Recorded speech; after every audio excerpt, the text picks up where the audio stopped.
Could I have members of council please come up to the council chambers?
Members of council, please come up so we can finish this agenda.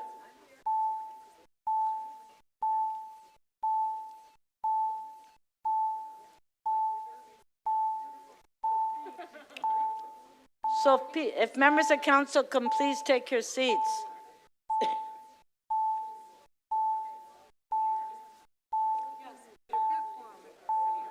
Huh? We got quorum?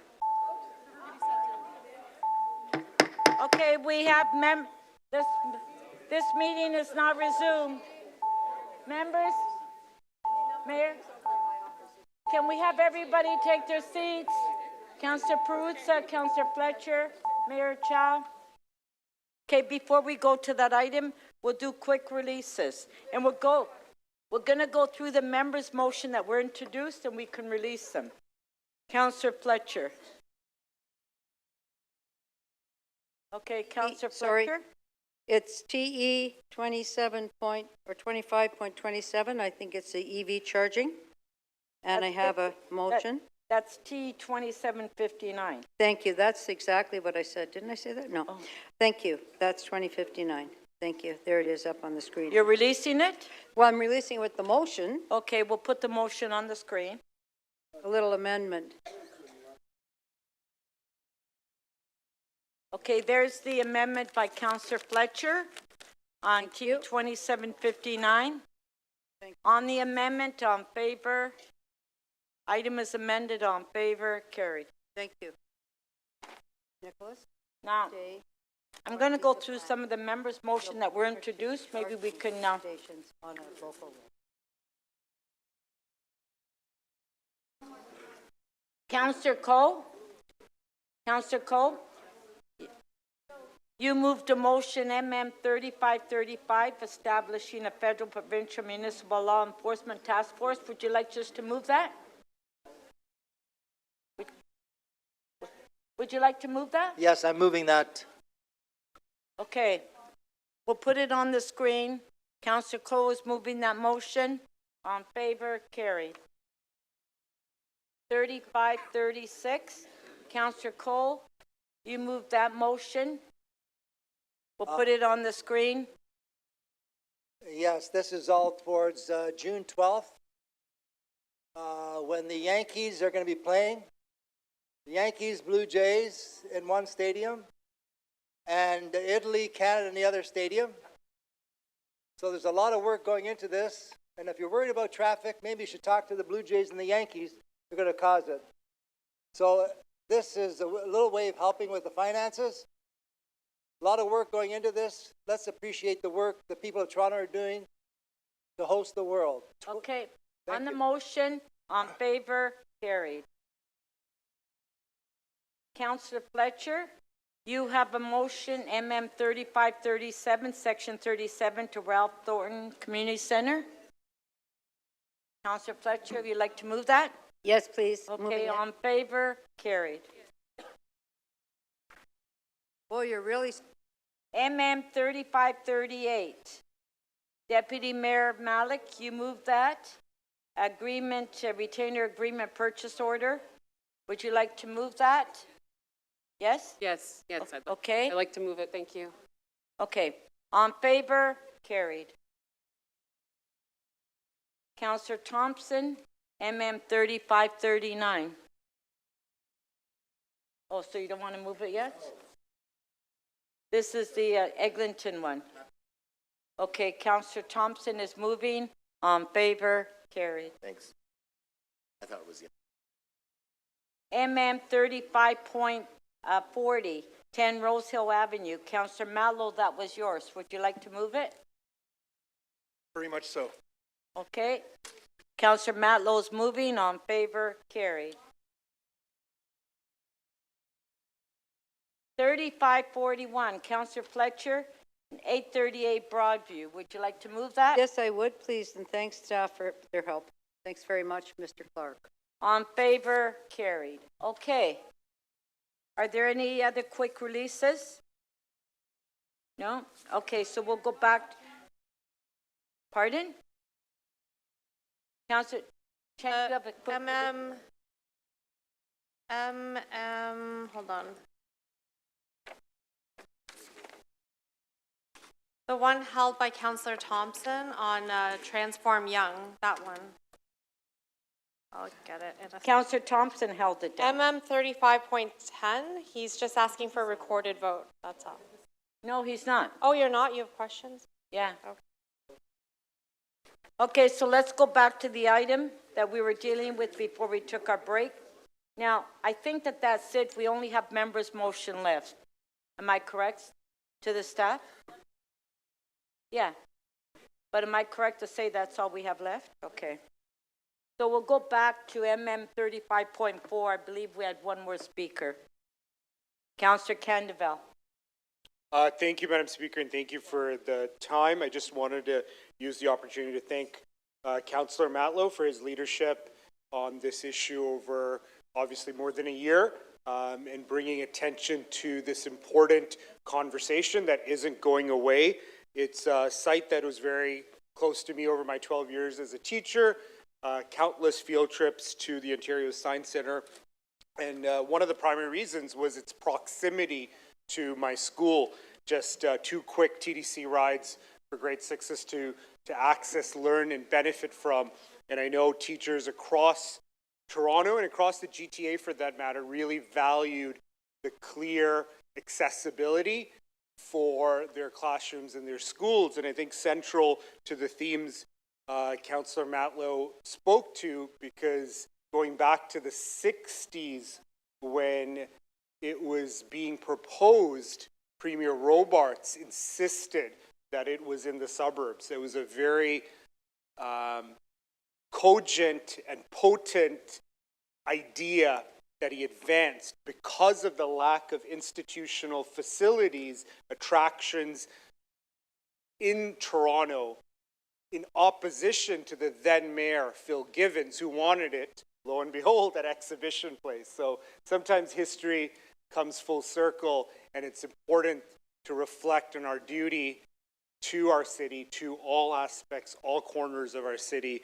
And though this may be headed in a different direction, it's incredibly, incredibly important, the work that's being facilitated and pushed forward here, and appreciative of all the motions to advance the need for recreational space in this neighborhood. Thank you. That motion by by Mayor Choff, we can put it on the screen. There it is, the motion, the amendment by Councillor Chow. On favor, opposed if any, carried. Item is amended. On favor, carried. Pardon? It was the mayor's motion. So our next item is MM 35.10, which is moving forward with Transform Young. And Councillor Thompson, you held the item down. Do you have questions to staff? Yes, Speaker, I do. Thank you. Okay, go ahead. Through you to staff, can you help me to understand, this motion is asking to modify the transformation, Transformation Young. In 2020, I recall that we dealt with this particular matter and some directions were given to staff. So can you tell me what the status is as part of the process? Thanks, Councillor, for the question. Yes, through the Speaker, City Council approved the final report for the municipal class environmental assessment for Transform Young in 2020. That was very, in the midst of the pandemic. The environmental study report was filed to the province in 2022, and the preliminary design is underway for the project, and we are looking to initiate detailed design. However, given Bill 60, provides a different legislative environment than when City Council approved the Transform Young environmental assessment recommendation. This motion asks staff to look if there are options to achieve the objectives of Transform Young without removing vehicular lanes. So we understand the direction to be to review opportunities and at the appropriate time, come back to City Council through committee to make recommendations on how to proceed. Just if you can refresh my memory, we had some conversation around the surrounding streets. I believe Beecroft and was it Doris or some of the streets in that area, about looking at utilizing those streets as opposed to the main street, which is Yonge Street. Did we not decide to proceed with that, or did we simply say Yonge Street was really where we were going to simply look at in terms of this transformation, particularly for the bike lanes and such? Through the Speaker, Councillor, your memory is excellent on this. Through the Stage 2 municipal class environmental assessment process, Council requested that staff investigate consideration of Beecroft and or Doris as the service roads in North York Centre should be considered to support movement generally in North York Centre instead of Yonge Street. The outcome of that recommendation was that Transform Yonge was the preferred alternative, and that is what Council endorsed. That being said, there are still improvements to both Doris and Beecroft that are in the capital program. We're currently making extensions to essentially complete the service road network in the vicinity of North York Centre. Those projects are proceeding and will continue to proceed regardless of what the investigations of Transform Young come up with. Thank you very much for that. And can you refresh my memory? I don't recall the most northerly boundary of the Transform Young. This motion here is asking that it be extended to Steele. So initially we were not going to Steele. So where was it going at the initial plan?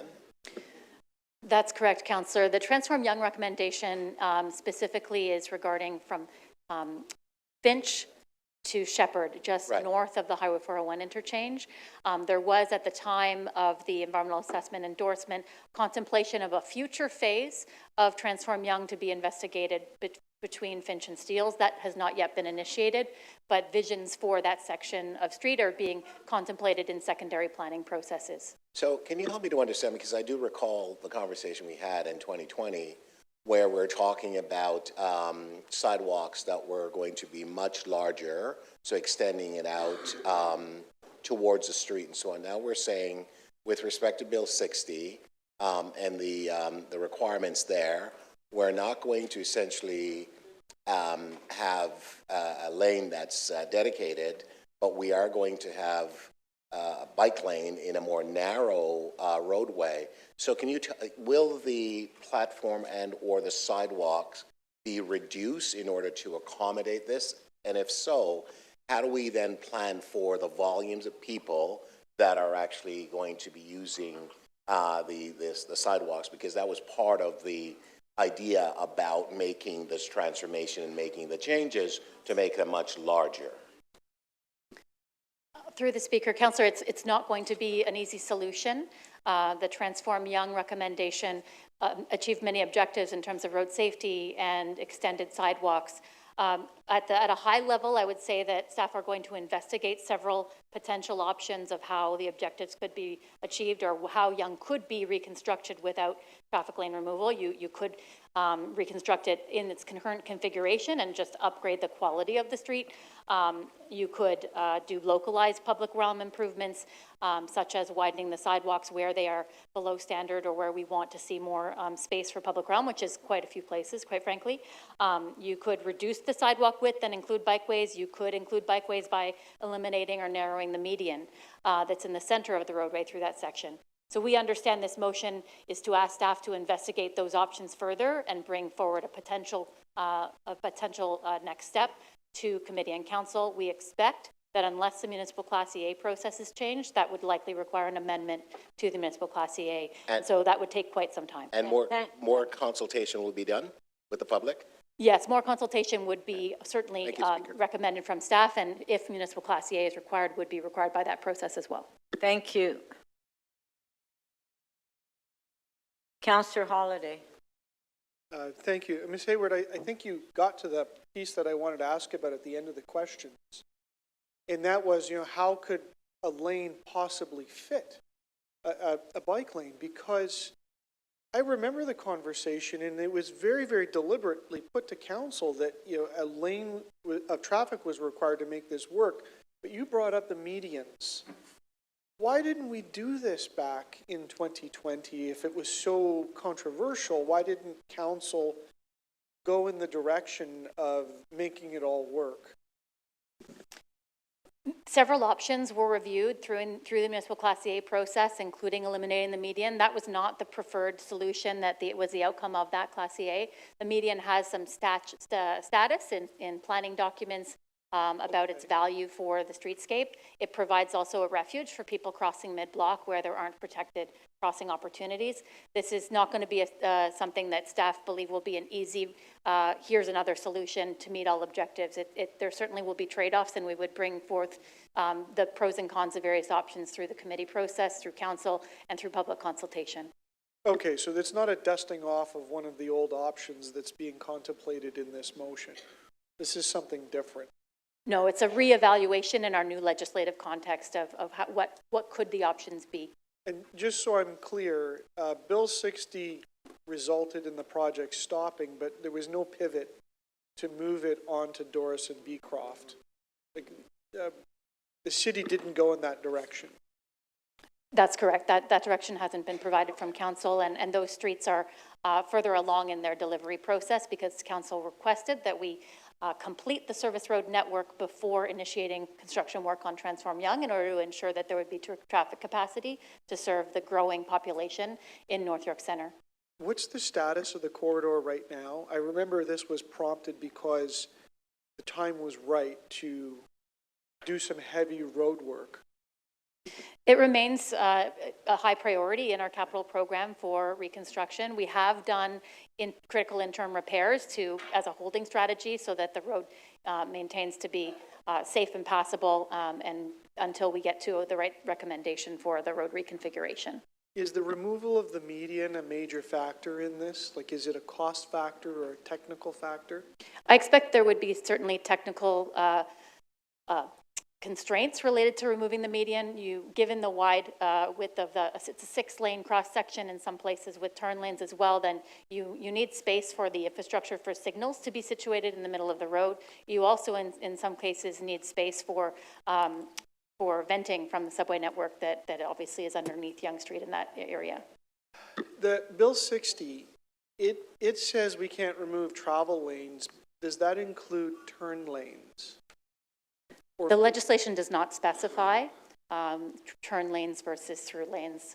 That is not clear in the legislation, so we don't have that clarity. So does the city take an approach of prudence in that they preserve all lanes, or do we take an approach which is a through lane is what the object is? Maybe I'll just back up. Do I remember there's 6 through lanes in the cross section? That's correct. And then there would be additional turn lanes, whether they are right turn channels or left turn queues, that would also be aligned with the width of the island, or medians, whatever we call them. So I just want to get back to my question so I understand. Do we consider the preservation of the turn lanes and the median lanes, not the physical medians, as protected under the Bill 60 legislation? That's our current interpretation. I think that if there is an opportunity to put forward projects for exceptions with the province, which they expect there will be, then there may be cases for some projects where those exceptions might be relevant, depending on if those turn lanes are warranted for traffic flow in a network. Thank you.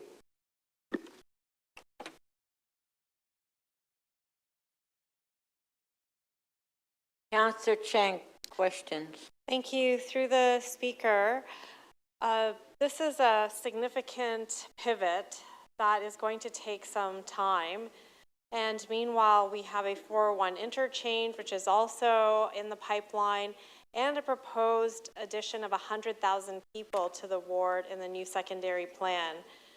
I'm wondering, how long do you think, what kind of delay will this pivot result in?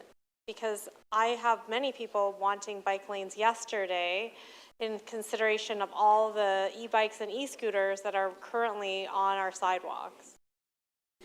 It's hard to ascertain what the potential delay could be depending on what option is feasible and what option council ultimately endorses, and if a municipal Class A is required, because the province has made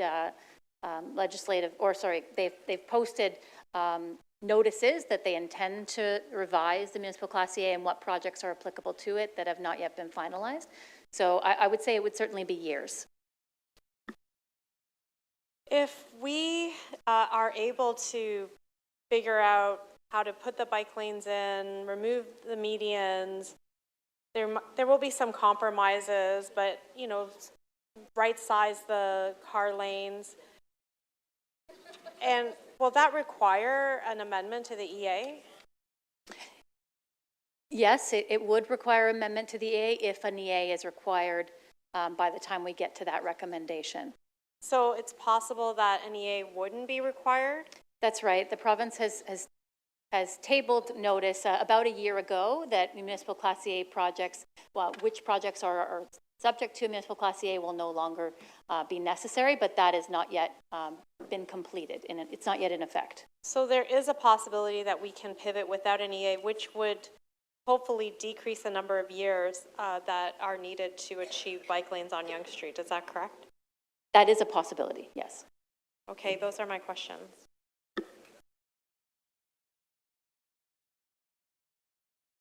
Since you held it, did you want to speak? Phone to be on. Thank you, Speaker. Speaker, I want to thank staff for providing myself, at least, with information that helps me to understand this a little bit better. I didn't support this item when it first came forward, and I'm quite concerned about this future, and I realize that it's viewed as a once-in-a-lifetime or a generational work to be done. I was driving on Yonge Street on Monday, just looking around. There's tons of people there already, and I know that some of the conversation we had over the years about how we wanted to expand the sidewalks and so on, and the narrowing of the or removal of lanes and so on. And I was one of those who were advocating for the bike lanes on Beecroft and Doris and so on, and having staff looking at that. And what I'm hearing from staff now, this is a new piece about the median and so on. And I realize that I'm not the local councillor, and I certainly defer to the local councillor, but I just want to make my views known that this is going to be very difficult. And I hope as we move forward, there's going to be great consultation, because during the process in 2020, when we were dealing with this particular matter, you may recall, Speaker, we were actually not going to go forward with it. And it was then Councillor Cressy who actually moved a deferral on it. And later we came back and we said that there's some compromise made. We said, let's go ahead with this. And that's why it's really important to have some institutional memory about some of the things that we do here. oftentimes we try to, put a square peg in a round hole. And I think that we need to be extremely careful. This is an area that, that obviously needs some improvement, but to the extent and the magnitude in terms of what we're looking at, I think it does create some challenges. And I know what the staff has indicated that with respect to Bill 60, it does create and pose some challenges. And I hope that with the local councillors' leadership and so on, there'll be great consultation and having the community come out, because they did come out in droves. A lot were against, a lot were for, and so on, and there was just great divide in the community. I would like to see that there's at least a uniformity in terms of the approach. Not against bike lanes, but the thing is, I understand that more is actually being recommended here, because as has been stated, this is a generational objective and achievement and so on. And I want to make sure that as we move forward, we take into consideration all the issues as required for this community. Recently, Councillor Ainsley and I, in our own community, and Ms. Edwards were and her team and some of the teams that she's actually trained has been involved with that. And there were things that were being offered to us as a community which would be similar to what happened on Huntingwood in Councillor Mantis's area and so, but in our community, that didn't work. In fact, the people in our community would drive to Huntingwood to look and show us pictures and so on, and then bring it back and then sort of transpose that into the sort of geography there and showing us how it would negatively impact the community and so on. And so I think we need to make sure we consider all of these things. I'm again, often wanting to ensure that we analyze and ensure that when we make decisions that we assess it in its totality. And I'm, obviously not going to support what we have here, but it just means that I was fundamentally opposed to it at the beginning, and there's no reason for me to actually support it here today. And it's being further extended, much greater than what was initially planned and so on. But, that being it as it is, but I still I have great concerns, and I hope that there's a lot of work and effort goes in terms of addressing these issues. And I realize it's coming back in 2027. Not sure why it's taken that long, but nonetheless, that's when it's coming back. So thank you, Speaker. Thank you. Councillor Chang. Thank you. This is a once-in-a-generation opportunity to reimagine a neighborhood. And when we look at Yonge Street right now, we already see the vision that Mel Lessman had decades ago of a downtown in North York. And now we have on the books, we now have a proposal of adding 100,000 more people to the neighborhood through the North York Center Secondary Plan, which is coming to Planning and Housing in February. And so we need a sustainable plan, but what we also want is a visionary plan. And that visionary plan has to reflect not just the current reality, but the future of the neighborhood.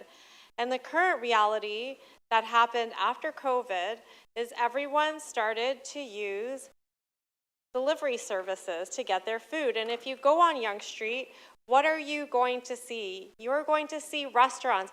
I cannot buy a hat on my stretch of Yonge Street because there are no other stores other than restaurants. All you can do is eat. And it's delicious food. I invite you all to come and enjoy the delicious food. But because of all that delicious food, we constantly have e-scooters and e-bikes on our sidewalks. I have many seniors buildings and seniors who live in the neighborhood who are afraid when they're walking on Yonge Street, sometimes with their walkers, and these scooters zip by. And so the infrastructure to allow for this type of transportation needs to be embedded on Yonge Street. I know that there was a discussion about Doris and Beecroft, but it won't work because that will not take the scooters and bikes off the sidewalk. The only thing that can take them off the sidewalk is bike infrastructure. I think that this proposal is a compromise that many people can get behind. because the whole controversy in the neighborhood was losing the vehicular lane. And now that we can find a compromise, I think that that is going to be something that many people are going to get behind. And I am someone who highly values community engagement. So this whole process that we're going to continue to build out will definitely include the community. We are not going to do this without community input, but I think that there is a feasibility here that is possible. And we also have the Young North Secondary Plan, which was already approved, but part of that, they already baked in a similar plan to transform Young in the secondary plan in order to allow it to be cohesive. So if we're going to revisit what's happening on the south of Finch, we have to revisit it north of Finch, especially in light of tunneling that's going to happen for the Young North subway extension. So the whole road north of Finch is also going to be dug up. And so why not be visionary all the way from the 401 to Steeles? I aspire for our stretch of Yonge Street to be the magnificent mile of Toronto, because there really is no other opportunity to have such a wonderful stretch of beautiful sidewalks, beautiful public realm, bike lanes, car lanes, and I know some people feel that car lanes can reduce the safety of pedestrians, but I recently did go to Korea, and we see a lot of very wide right-of-ways that are very well designed and accommodate all the uses that we're trying to cram into tiny right-of-ways. They have bus-only lanes, bike lanes, and multiple car lanes, along with wide sidewalks. And so we should try to achieve that whenever we can. So I look forward to getting this report in the first quarter of 2027. And I hope that we won't need to crack open that EA. I hope that we'll be able to pivot expediently so that we can get that 401 interchange, so that we can future-proof the neighborhood to prepare for the 100,000 people that we want to add to the community. And so I thank you for this report, and I look forward to the support of my fellow councillors to building the magnificent Mile of Toronto in North York. Thank you. Okay, Councillor Cole. Okay, on the item? On favor? Recorded vote.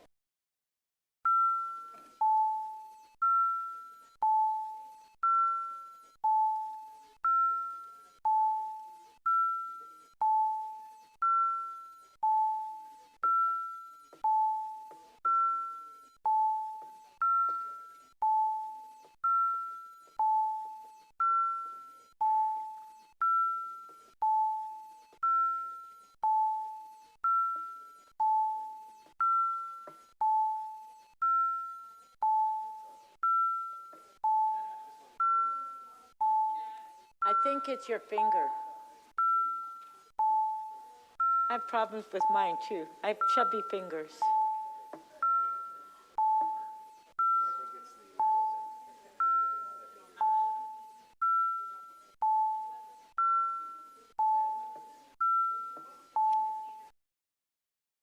Councillor Sachs, may we have your vote verbally, please? Affirmative. Affirmative, thank you. And Councillor Thompson in the negative, thank you. The item carries. The vote is 20-3. 3511, securing more good jobs in Toronto. Councillor Bradford, you held the item down. Do we have questions to staff? MM 3511. Motions on the screen, more jobs in Toronto, supporting and hosting the defense security. Did you have questions? Oh, okay, Councillor Thompson, questions. General Manager.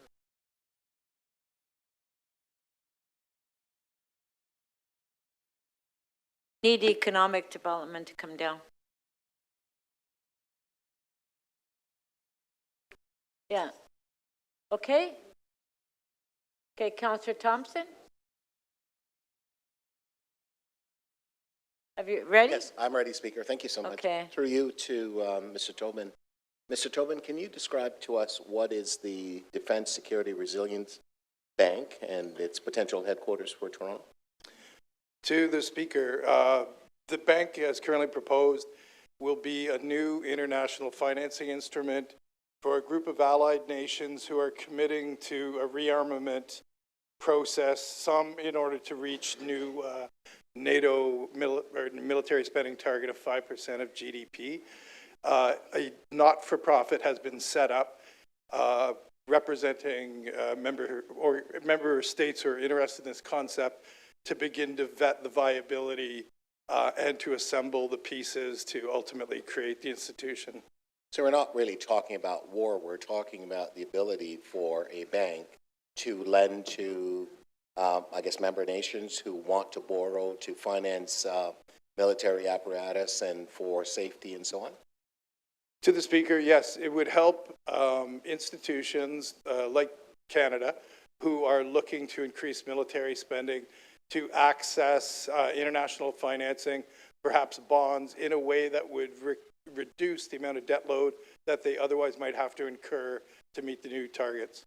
And can you tell us the projected number of people who would be working in this institution, both direct and indirect, with respect to if we were successful in landing this head office here in Toronto?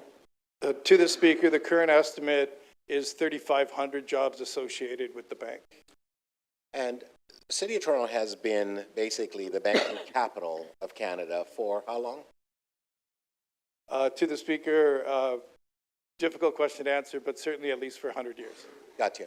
And you would say that we have the talent, we have the world who lives here in the City of Toronto to be able to fulfill the need and the FTEs that would be needed for the bank? To the Speaker, Canada and Toronto within it would meet a lot of the preconditions that are being described for the bank. As you suggest, the depth of talent, the stability and size of local financial institutions, and a stable political climate at the local and national level. So this would be a great prestige type of institution to have in our city. Would that be correct? I would agree with that. Prestigious, yeah. And there are other competing Canadian cities that are competing for this headquarters for this bank? To the Speaker, currently, this is quite a new process. The first meeting was held just in September. It'll be a two-step process by which nations will express their interest in hosting the bank to this new organization, after which the nation selected will carry out an internal process to select the site within its nation. And could I ask you just your opinion as a general manager for economic development, and you take a look at the broader perspective of economic opportunities, growth, and so on in the city. What would it mean if this council didn't support this motion? If we had a situation where maybe only 51% voted in favor, would this be a telltale signal to other areas and geographical areas that perhaps Toronto is, and particularly the largest city in Canada, is not really serious about having this central asset if it were to be located here in our city? To the Speaker, we're already seeing other cities expressing an interest. Ottawa was in the media today. Montreal has expressed an interest. The conditions that would favor selection of a site would be strong political support for such an institution. And can I ask you, whose directive is this? Is it simply NATO or the UN, and whether or not the Americans are part of this process? Because I don't know. To the Speaker, currently organizations or countries are determining whether they would be in or out. For example, the United Kingdom will not participate. Germany looks like it will not participate.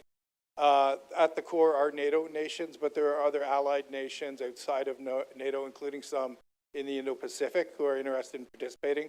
The full composition will only be known once those interested nations are able to meet a test about their readiness to participate and their ability to meet the spending targets. Thank you, Speaker. Thank you, Mr. Tobin.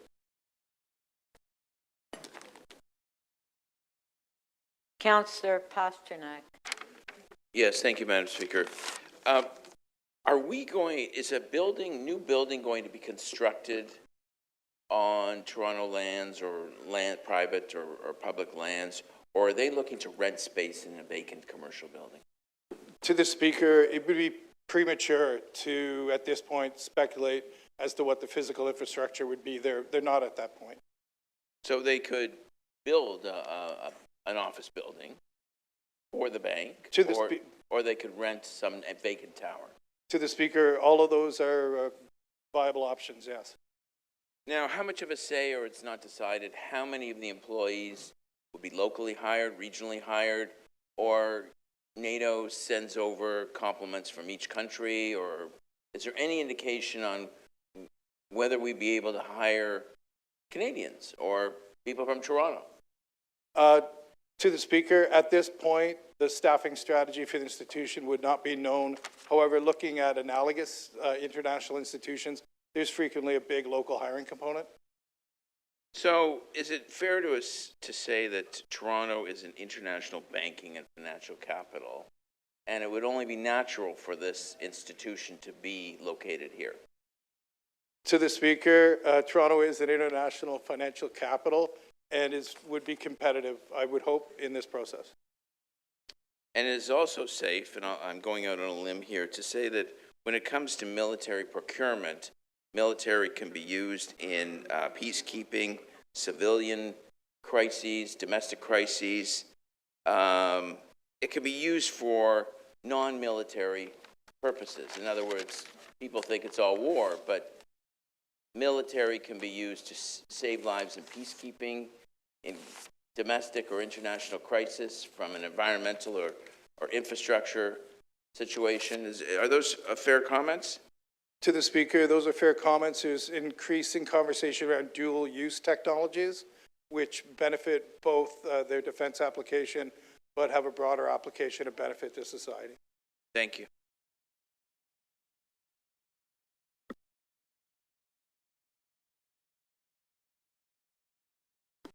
Councillor Brad.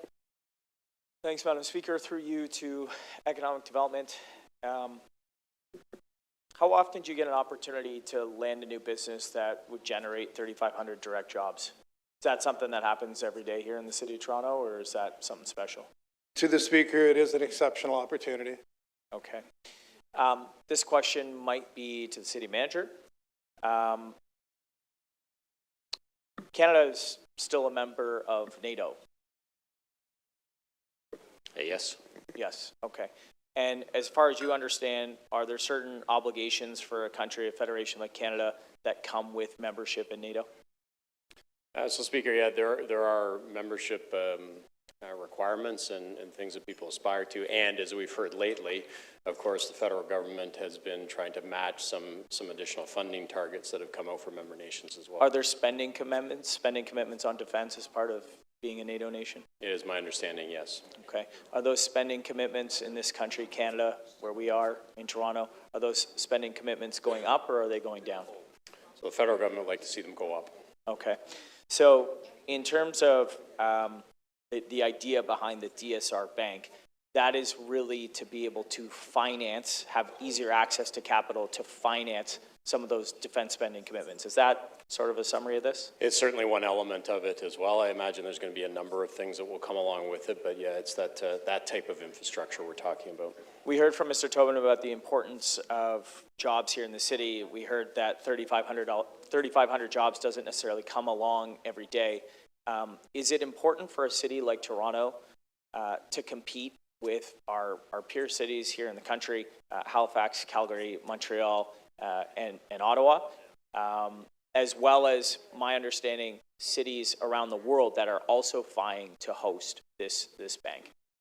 Yeah, I think we have two levels of that. One is, of course, within this nation, our place within it, but we are a global city, and we are on par. There isn't another city that's close to us here in Canada, so our peer cities are global cities. They're large cities, and I imagine they will also be, some of those cities will be interested in this opportunity as well. So that's the opportunity we have ahead of us, is to compete well. So could you tell me with 3,500 jobs on the line, potentially an opportunity to compete, all of the investment that comes with that, is there a reason why we wouldn't want the DSR bank headquartered in Toronto? I think what you're hearing is that this is an economic opportunity that we think council should be thinking about, and obviously the work that's happened today provincially and municipally, and in terms of that, we have government partners that believe in that as well. So this is not Toronto going alone. We have partners provincially that want to see us be successful as well. So it is an opportunity that's worthy of strong consideration for sure, and for us to compete well because we can. Right. Very good. Thank you.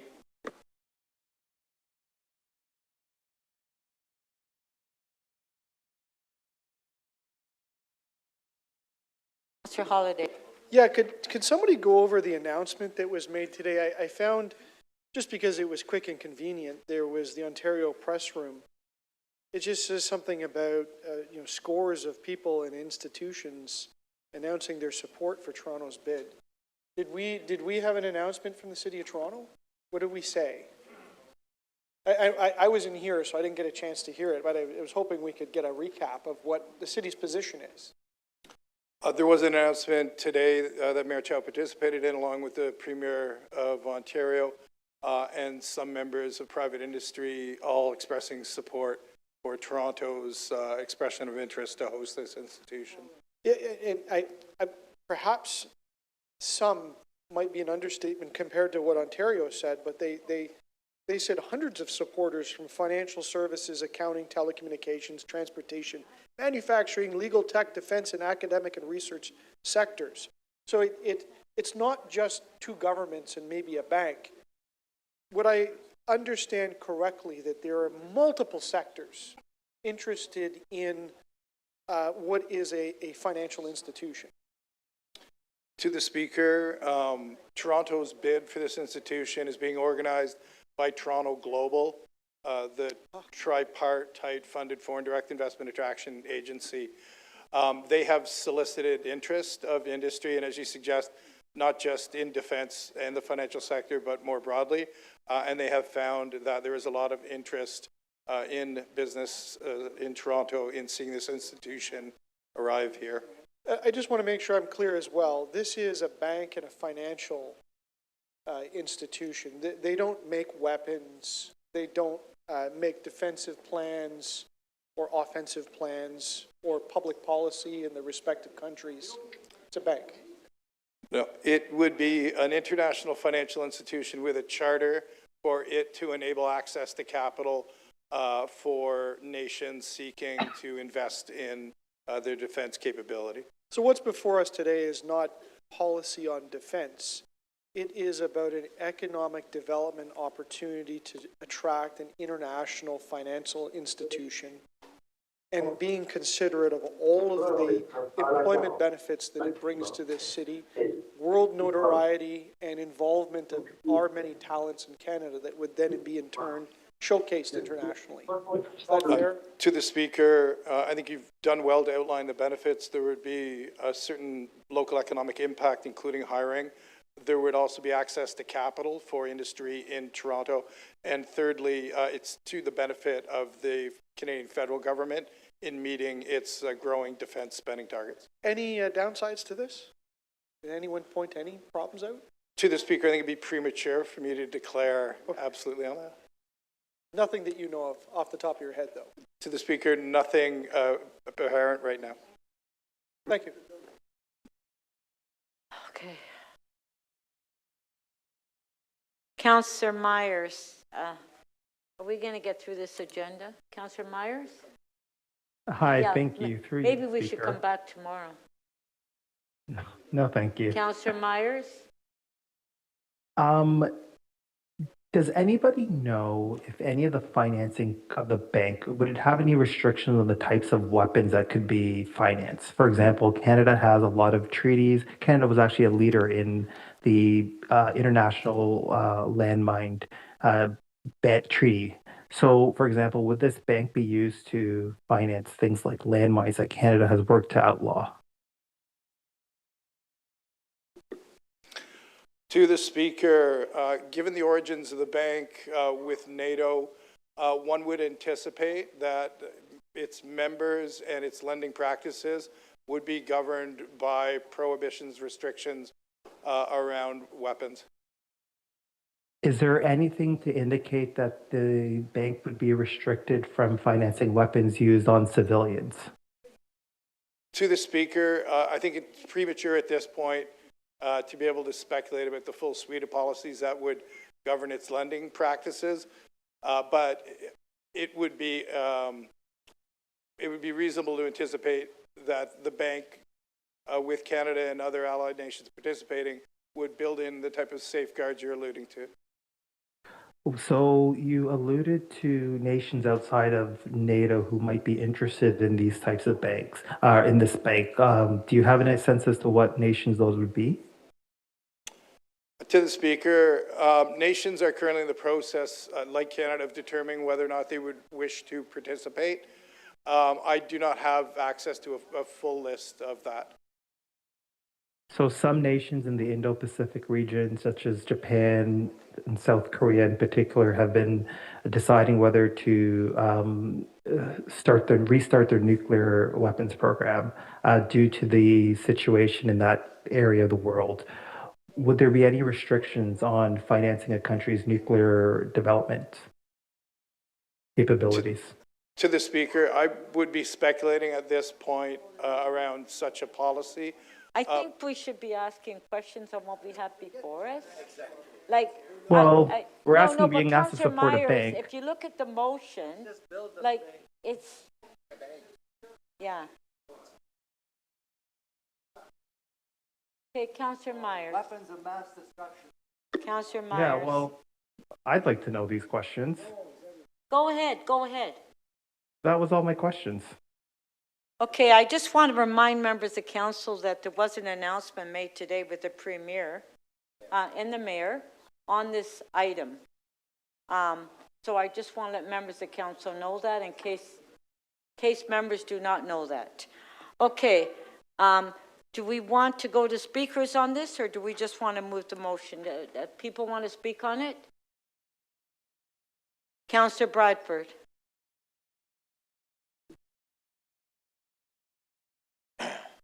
Thanks, Madam Speaker. I thought we could let this go as a show of hands earlier today, but it's my understanding that Council wants to discuss it, and I'm happy to discuss it. Colleagues, as my motion notes, I wrote a letter to the Prime Minister on December 10th, calling for the Defence Security and Resilience Bank headquarters to be established right here in Toronto, after the mayors of Ottawa, Calgary, Montreal, and Halifax had all already declared and expressed their interest in securing this major investment for their cities. Toronto is facing real economic pressure and challenges right now. Unemployment in this city is higher than the national average here in Toronto. People are leaving the cities. Families are feeling uncertain about their future. And while some of my colleagues are dismissive about that, because they have their job here in the council chamber for the time being, that's not the case for lots of families here in Toronto. That's why I brought this motion forward to support landing a major new international institution right here in our city, Canada's economic capital, with the thousands of jobs that come with it. The DSR Bank is a new international financial institution that will finance critical infrastructure, secure supply chains, and strengthen Canada's economic and national resilience. What does that mean in plain terms? Well, as we heard from Mr. Tobin, that's 3,500 high-quality jobs, well-paying jobs in financing, engineering, data technology, and advanced manufacturing support. I would suggest at a time when Toronto really needs growth, it's vital that we are investing and driving and attracting these sectors here in the city. We cannot rest on our laurels and assume that we will continue to be a destination for growth if we don't have a city council that is taking positions to support it. And I think Toronto, in the global context, is actually uniquely positioned to compete for this institution. We're the economic engine of Canada, producing roughly 1/5 of our national GDP and anchoring the country's financial system. We have the second largest financial core on the continent, only behind New York. Pension funds, institutional investors, capital market expertise that the bank will rely on are already here in the city of Toronto. People are ready to get to work. And I think we're home to one of the country's busiest airports. We've got major intermodal transportation hubs, large energy, telecom sectors, transportation operators that keep Toronto and Canada running every day. So why does all this matter? Earlier today, the Premier championed the establishment of the DSR Bank headquartered in Toronto, along with Minister Bethenthalvey, Minister Fedeli, members of the provincial cabinet, as well as many federal Liberal MPs, and in fact, Mayor Chow. So I want to thank Mayor Chow for joining me and Councillor Pasternak and Councillor Thompson and Councillor Holiday in advocating for the DSR Bank headquarters to be established in Toronto. And I hope that all members of this council will join in supporting this pursuit of a major international institution right here in Toronto. I think that's important for us to do, and I think we should be unanimous in our support as a council to send a message to our peer cities here in Canada, and in fact the cities around the world, that we want to compete for this, and we are the best natural destination for those dollars, that investment, and those jobs that come with it. Thanks, Madam Speaker. Councillor, oh, I thought you had your name up there, Councillor Thompson. Councillor Myers. Thank you, Speaker, through you. So I just want to say I understand why there's excitement about this potential project. However, where my concerns lie is that before becoming a councillor, I was actually a lawyer at TD Bank. And at TD, I was actually focused in environmental, social, and governance issues.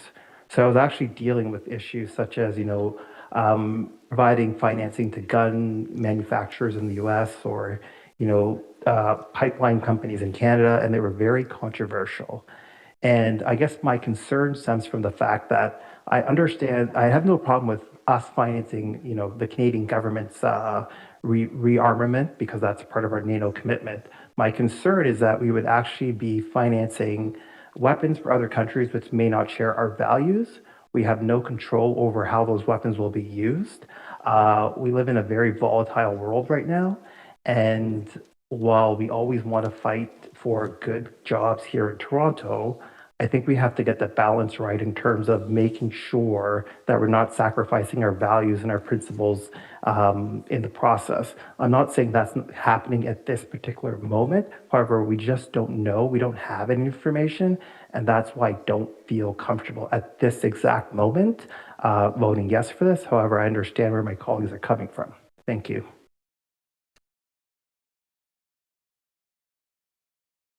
Councillor Perks.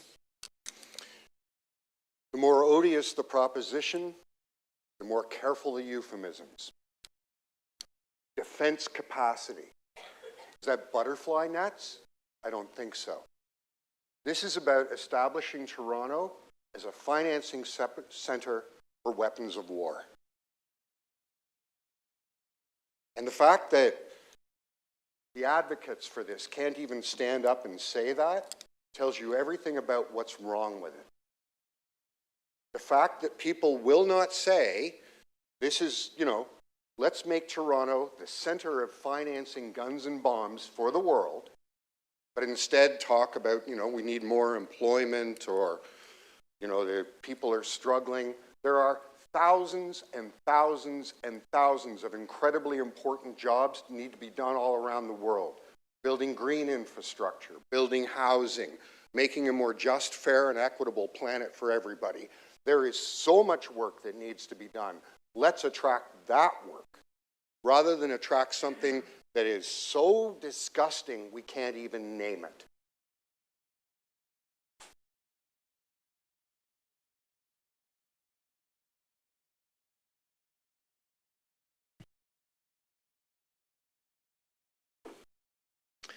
Yeah, I just had to respond to Councillor Perks. I don't know whether he's aware, but the Canadian defense industry is worth about $10 billion. and it's financed by a multitude of banks, and I'm willing to bet that Councillor Perk's paycheck is given by a bank that is invested in the military industry. In the 15 years I've been here, I've never heard Councillor Perk speak once against demilitarizing or taking away jobs from the Canadian military industry in this city. And he's also misleading people into thinking that the military is just for killing people. Well, I'll tell you something. I'll tell you something. In third world countries and in NATO countries, when there's a civilian or environmental disaster that goes beyond the municipal or regional capability, it is the military that steps in with their helicopters, with their trucks, with their tents, with their rescue. They are in the business of saving lives. I think this is an opportunity that we should take advantage of. Toronto too many times says no to opportunity, whether it be Olympic Games, Sidewalk Labs, the Commonwealth Games. We know how to lose. I think it's time we stop losing.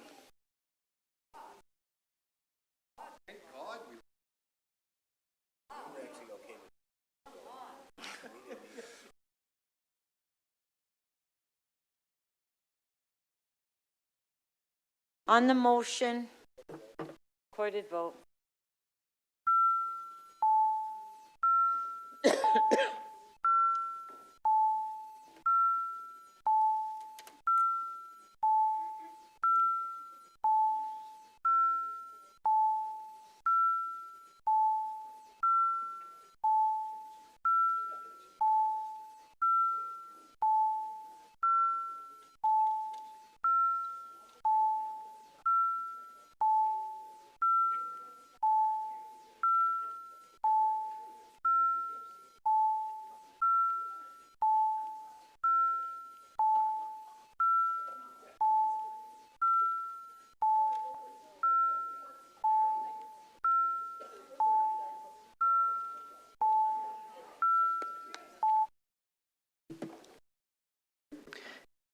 The item carries. The vote is 15-7.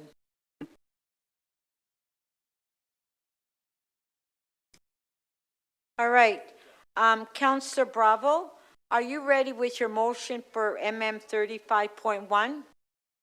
So we can, Thank you. you have your motion? I do. Okay.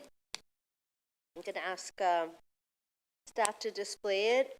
This is something I've been talking with Councillor Burnside about all day, and also Councillor Chernos-Lynn. And the spirit of the motion is captured here according to both of the movers, that it would go to infrastructure and environment, and that the focus of the idea of how to actually get to enforcement is something that we understand there's a real desire to explore, and that they would come with a report that's coming in Q2, so that we can understand all of the issues that relate to micro-mobility and e-vehicles.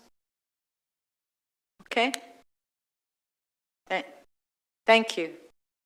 Okay, Councillor Burnside, you want to speak on it? No, well, if no one else is speaking, then I'm good. Otherwise, I'd call the question. Okay. All right. So on the amendment by Councillor Bravo, recorded vote. On the item or the amendment? Okay, we're voting on the amendment. Do you want a recorded vote? Okay, well, recorded vote.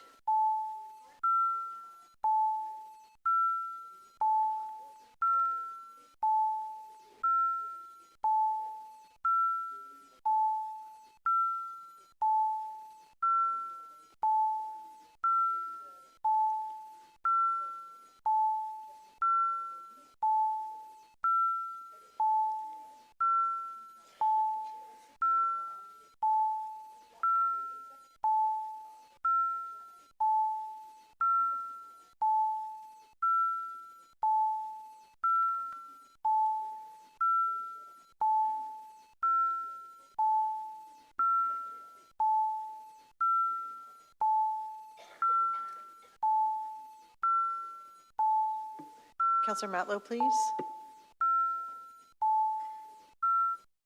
Sorry, Councillor Matlow, your vote verbally, please.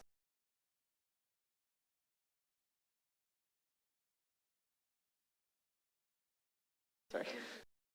Affirmative, thank you. Motion 1 carries. The vote is 21-2. Okay, item is amended, recorded vote. I'm sorry, what was that? Well, that's the item, okay. Okay, sorry. Okay, so we have 2 more items left. Councillor Fletcher?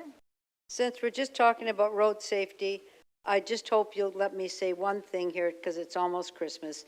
And I just want to thank the city manager for his efforts because I got a message today from Metrolinx that they will be putting GPS in all of the many large trucks driving around our downtown. And they will also have a sign that's going to identify it's a truck working on the Ontario line. It's what we've wanted. Every single person, thousands of people have asked for that. So that's the Christmas present here. And thank you very much for the efforts and to Mr. Lindsay as well for that. Thank you. Okay, 2 more items left. Our next item is MN 3517, showing respect for transit customers. Questions to staff? Do we have staff here? Oh, Councillor Cole, can you just step up for a sec? Huh? Yeah.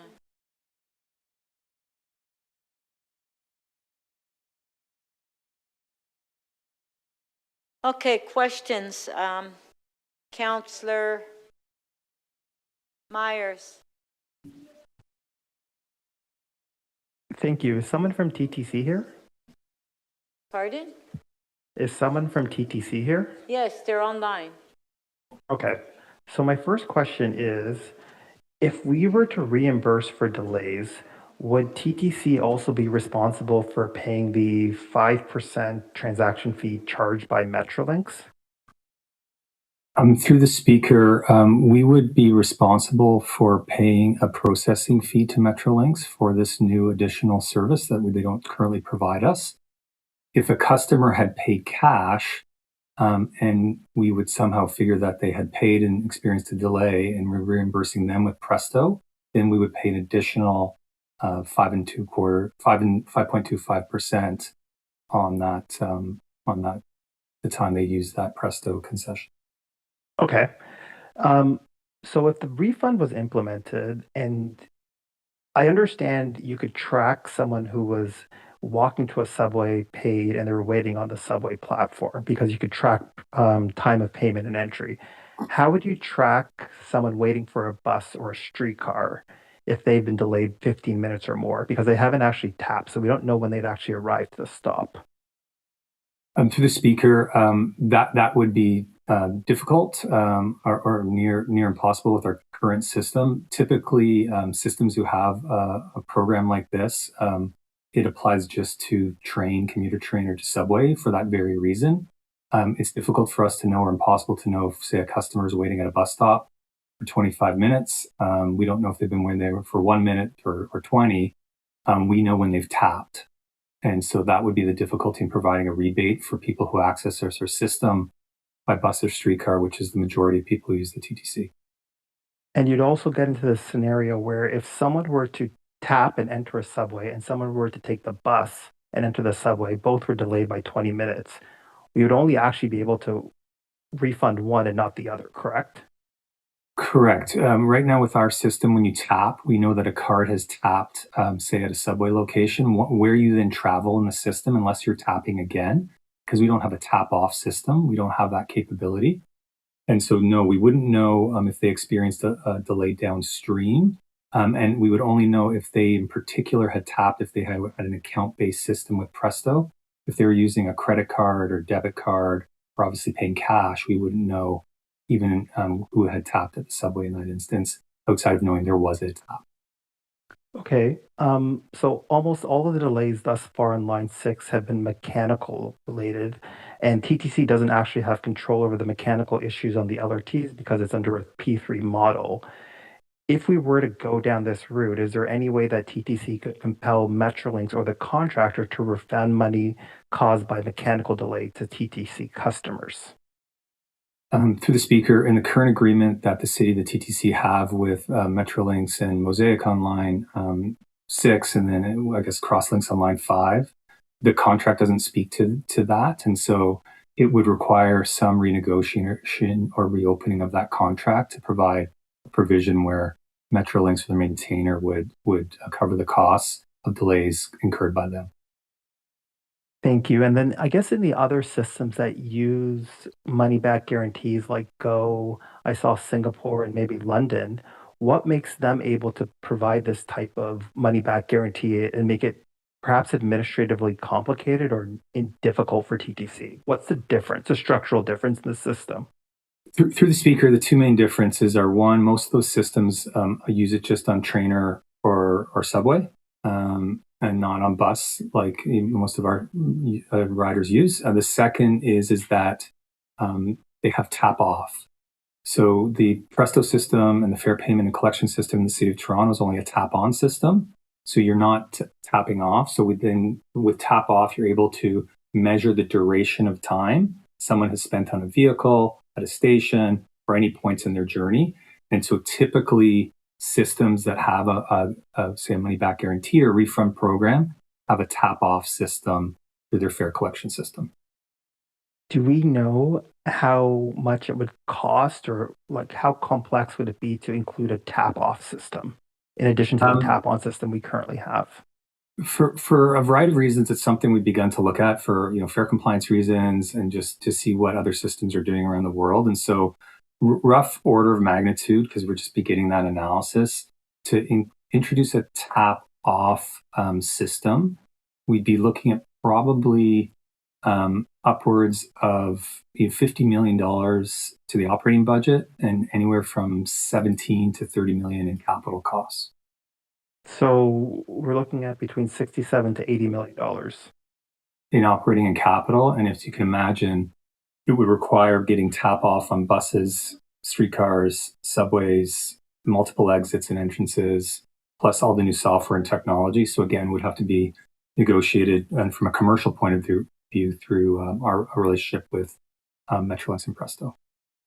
Thank you. And I guess if we were to go ahead right now with the tap-ons, with the money back guarantee, we could only do it to people who could essentially walk to subway systems, which would, I guess, incentivize staff to sort of focus on those delays versus delays you would see on the streetcars or the buses. So wouldn't it create sort of a perverse incentive to stop those, prioritize those delays over the other delays that customers are experiencing, because those customers would be eligible for a refund, and that money obviously would be coming from TTC's own budget? Through the speaker. That was your last question. Obviously, lots of logistics that would have to be worked through in terms of how you would introduce a program like this. But again, I think one of the reasons why it's almost typically always applied to subway systems is just because of some of those logistics. And so not sure if there'd be an unintended consequence of more focus in terms of maintenance or service reliability on that mode. But certainly it seems like it's concentrated on subway or commuter rail. Thank you. Councillor Holiday. Thank you. I'll be brief. Can someone tell me what an adult fare is with a Presto card? Can the staff tell me? Through the speaker, for an adult fare, you'd be spending $335. Fine. Can someone tell me what the value of someone's time is? Okay, I'll try it differently. Can someone tell me what minimum wage is in Ontario? Anybody? $17.60, does that sound about right?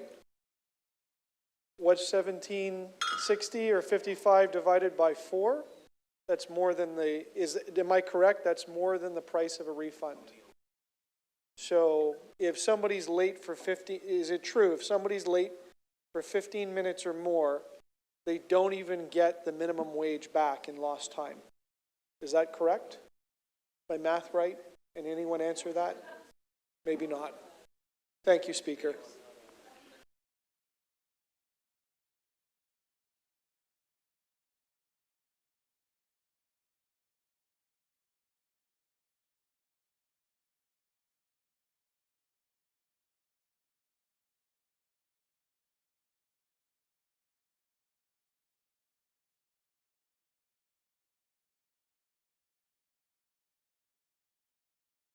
speakers.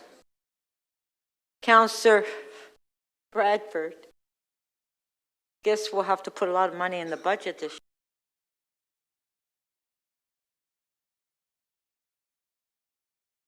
year. Councillor Bradford to speak.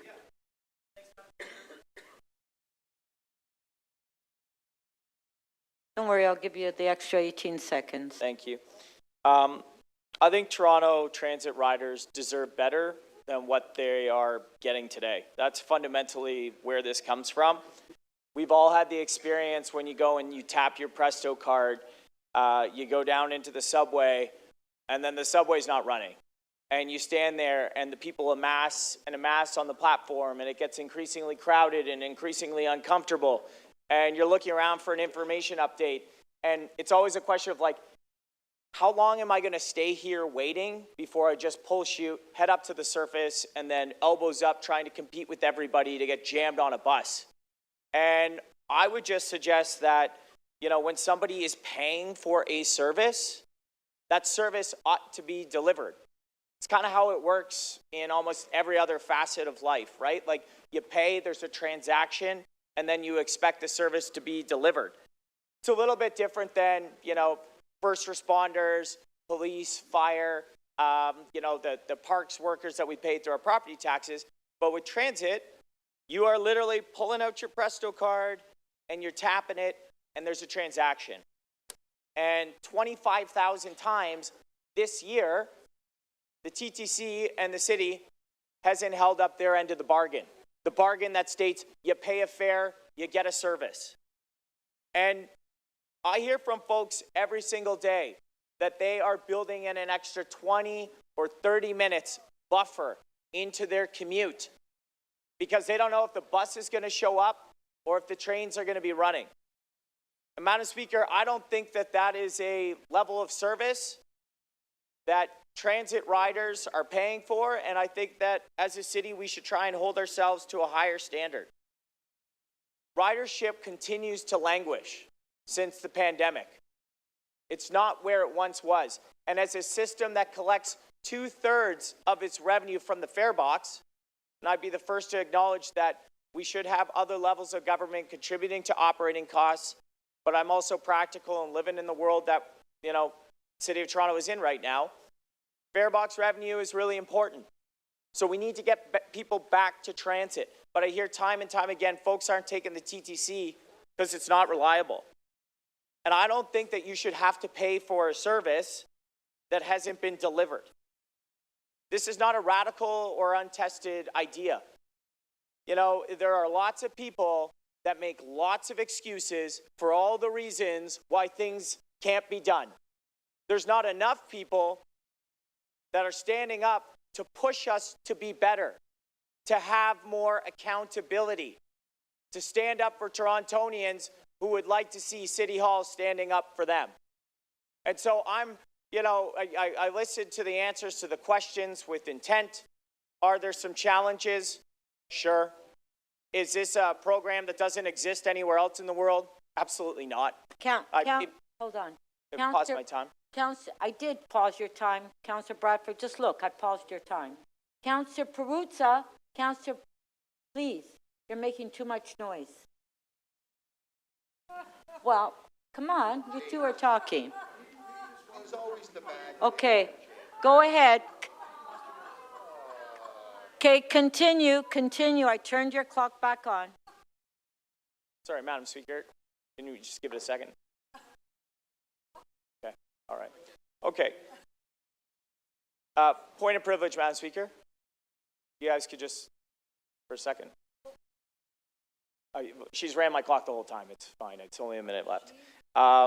So look, I would just say there's going to be challenges with this, but I think as a council, we should push our agencies to do better. TTC's had 25,000 delays this year, 15 minutes or more. Our brand new line on line 6 is already having mechanical failures. I heard a bunch of answers from Councillor Myers and the staff team that, well, that would require us to reopen the agreements. Reopen the agreements. We do that all the time. We've done that in this very council meeting. Go back to the table, renegotiate. recognized that we would like to offer something different. And you know what? I bet the province would be on board with this because they have been doing a 15-minute guarantee on service since 2012 through Go.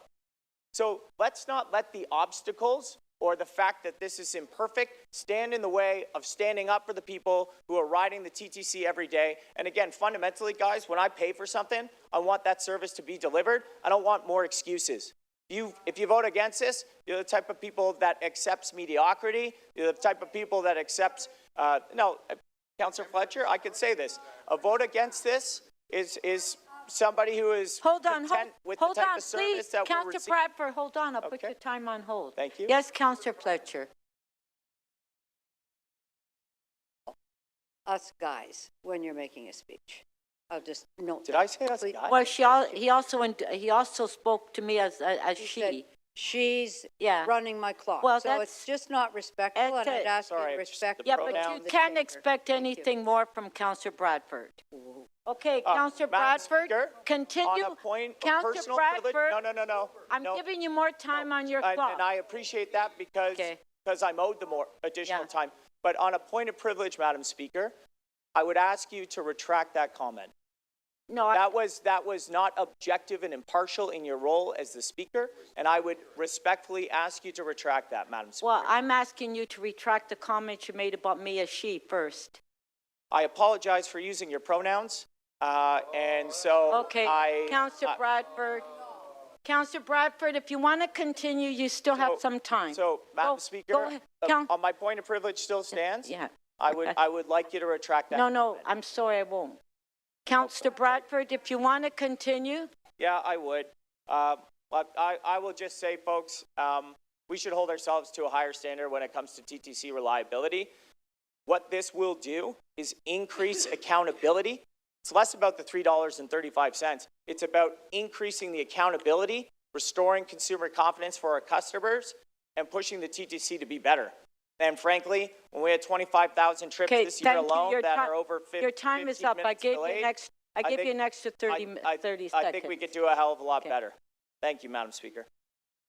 Councillor Bravo to speak. Thank you, Speaker. I have a motion, which I've advanced circulated. And my motion essentially says, yes, let's look at every option to improve transit. Yes, let's look at every option to get more people back onto transit. And let's do it in a way that we can figure out if it works by requesting that the Toronto Transit Commission Board evaluate, consider, and make it part of the new ridership growth strategy, what the outcome of that is. In terms of the feasibility of implementing this idea of the 15-minute back guarantee, there's absolutely there's no reason not to have conversations about what might work. And I just want to say that we have started to do this in a tremendous way. I am the first chair of the Strategic Planning Committee of the TTC board. And the great thing about this is that we were able to look at all of the things that, guess what, grow ridership. In fact, we're going to have a renewed ridership growth strategy such that we haven't had in this city for 20 years? It's going to be coming soon, and it had the full privilege of being supported by the main constituency of people that ride transit, TTC riders. And I can say for myself that I am a daily TTC rider, sometimes multiple times a day, all over the city. I take TTC, I've taken it to Councillor Shan's ward and to talk about questions of shelter and integration, and a couple of times I've ridden those red lines. I've taken public transit all over Mississauga. So I really believe that it's important that we provide this service well. The beauty of being able to consider what actually grows ridership is that we are in a situation right now where last Monday of last week, the mayor announced fare capping. Now, why was fare capping something that the mayor would want to support? Because TTC staff were asked to bring forward the modules, the elements that could possibly work to drive ridership growth based on expertise and based on data from all over the world. What came back was the cost and the actual payoff. So what we know pays off the most is investment in state of good repair, the repairs that are being done accelerated overnight, the lessening of slow zones, being able to be responsive to changing conditions. And so I think we're on our way. The wonderful thing about doing these things in this way is that we consider the investment, and capital investments are significant when it comes to public transit. Looking at putting 80 or 90 million into something, as is in terms of the answers from TTC staff, it does mean that we would have to take out 80 or 90 million somewhere else. Let's consider whether that payoff is that's actually going to pay off. There's a lot of important questions. What about if I pay a cash fare? What if I'm a tourist and I go to the machine? What if I don't have a Presto card or I can't buy one because I don't live close to a Shoppers Drug Mart and I can't purchase one or I lost it? What if I am waiting for a bus? There's no way to tap to know how long you've been waiting for the bus. What if I take a bus into a transit station and I'm going now on a subway? Just a couple of weeks ago, I was out on a date with my husband. We came home on the 512, and we were having a good time, and we got stuck. We got stuck on the 512. Guess why? A vehicle had driven onto the tracks, and it took, and it made a gapping, and we had a delay, and it was because they couldn't figure out how to get off the tracks. There are so many questions and imponderables, but the spirit of what I'm saying here today, let's look at everything, and hey, let's figure out if it actually works. Let's figure out whether the money that we're putting in is going to pay off in that ridership growth, and let's do it in partnership with the people that actually take transit every day. I am one of them. There are many hundreds of thousands of people that are mobilizing here. One thing I'll say is that one of the things that really came to the fore for how to grow ridership was to actually do rapid TO. So it's interesting when some people say they don't like rapid TO, they don't like dedicated bus lanes, but that's actually something that's proven to work. 5 seconds. That's all, Speaker. Thank you. Okay, thank you, but we do have questions. Councillor Holiday, 3 minutes, clarification of the motion. Thank you. I'm trying to clarify the difference between Councillor Bradford's motion and the revised motion.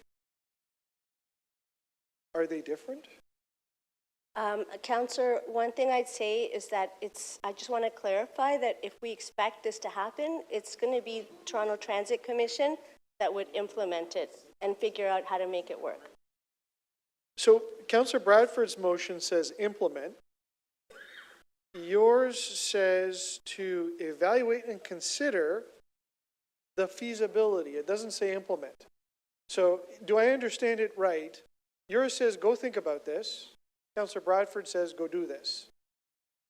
It's late, and I just want to make sure I get the simplest sense. Yeah, when we say we're going to do something, we have to make sure that we can actually make it work and that we can be transparent about what capital investments it's going to require and what we will defund in terms of capital investments as a result. So I think this is just a companion piece to be able to say, sure, let's look at every option. No idea is bad when it comes to growing ridership, and I'm thrilled that everybody in this chamber is on board with that agenda. I will note, however, that rapid TO and fare capping really came to the front as the most cost-effective investments that we can advance in relation to growing ridership. So let's look at this. Are you sabotaging Councillor Bradford's motion with yours? Is that what it is? Okay, thank you. What happened to the list here? I had names of people asking questions, and now it's off the screen. Somehow the screen deleted everything. What happened?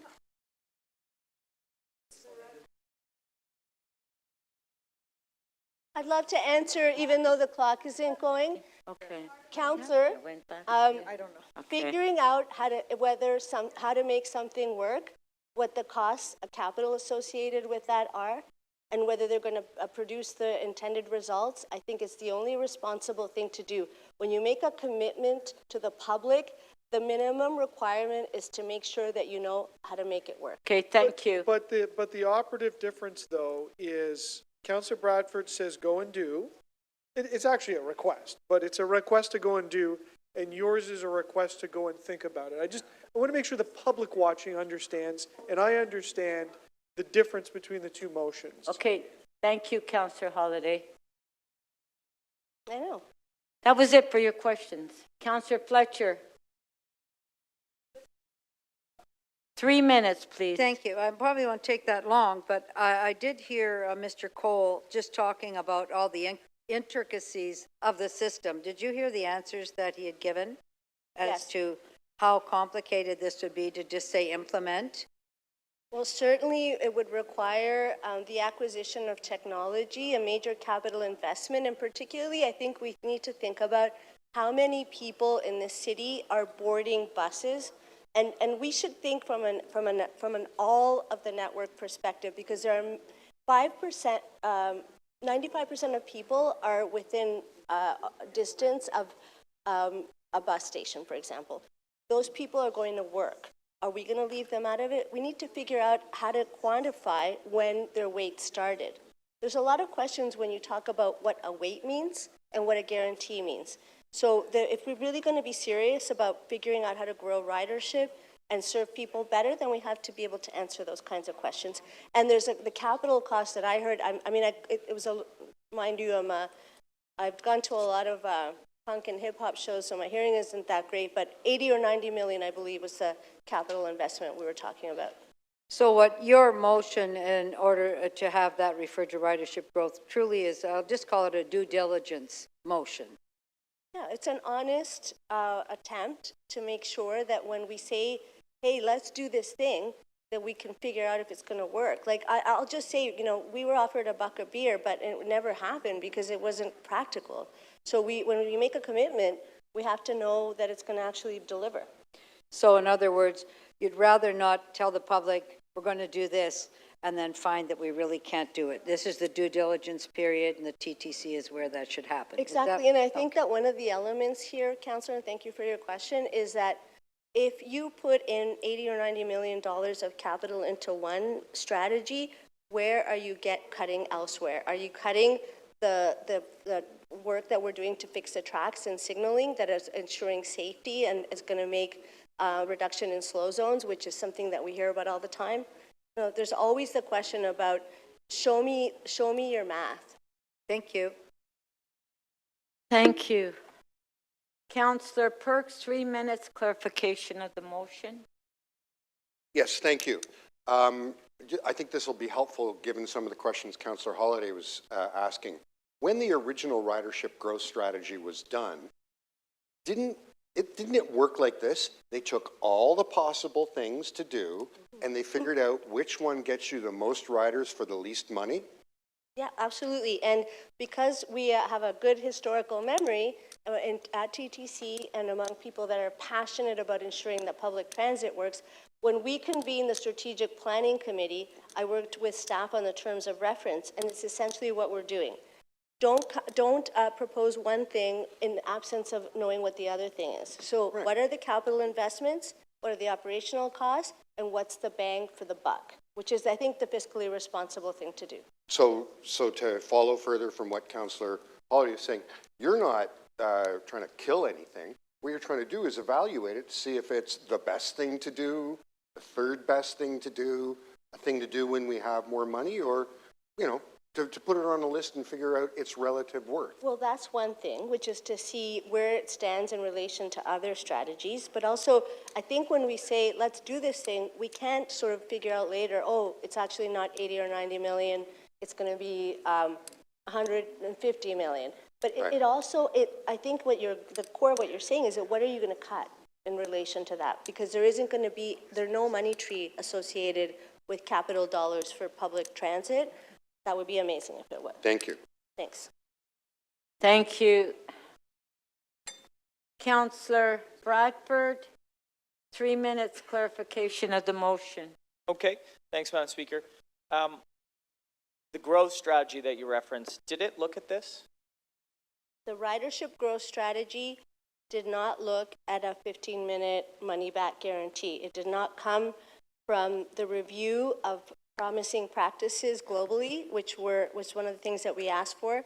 And the TTC has been looking for a long time at the need to grow ridership. So things like rapid TO, fare capping, and a lot of it had to do with state of good repair, providing more bus service. And in fact, the main thing to grow ridership has been done under this mayor, which is to put money into TTC so that the bus and or the streetcar or the subway comes more often.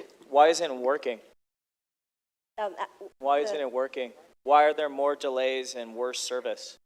You're putting in more money, but everything is worse. Why is that? Was the question about whether people are riding, or what isn't working? Well, you just said everything, we're running more frequency, the service is more reliable, we're making these investments, but that isn't the experience, and that's not what the data's showing. Well, I mean, I am a rider and I have that experience, but I can tell you that I think one of the challenges of not being able to disaggregate what causes a delay, the majority of delays are caused by things like person at track level. So how do you know that if you can't disaggregate it? Well, because the thing is that I'm asking you to quantify what you mean by a delay in essence. Or do you mean if a truck drives onto the right of way on St. Clair and people have to figure out how to remove it?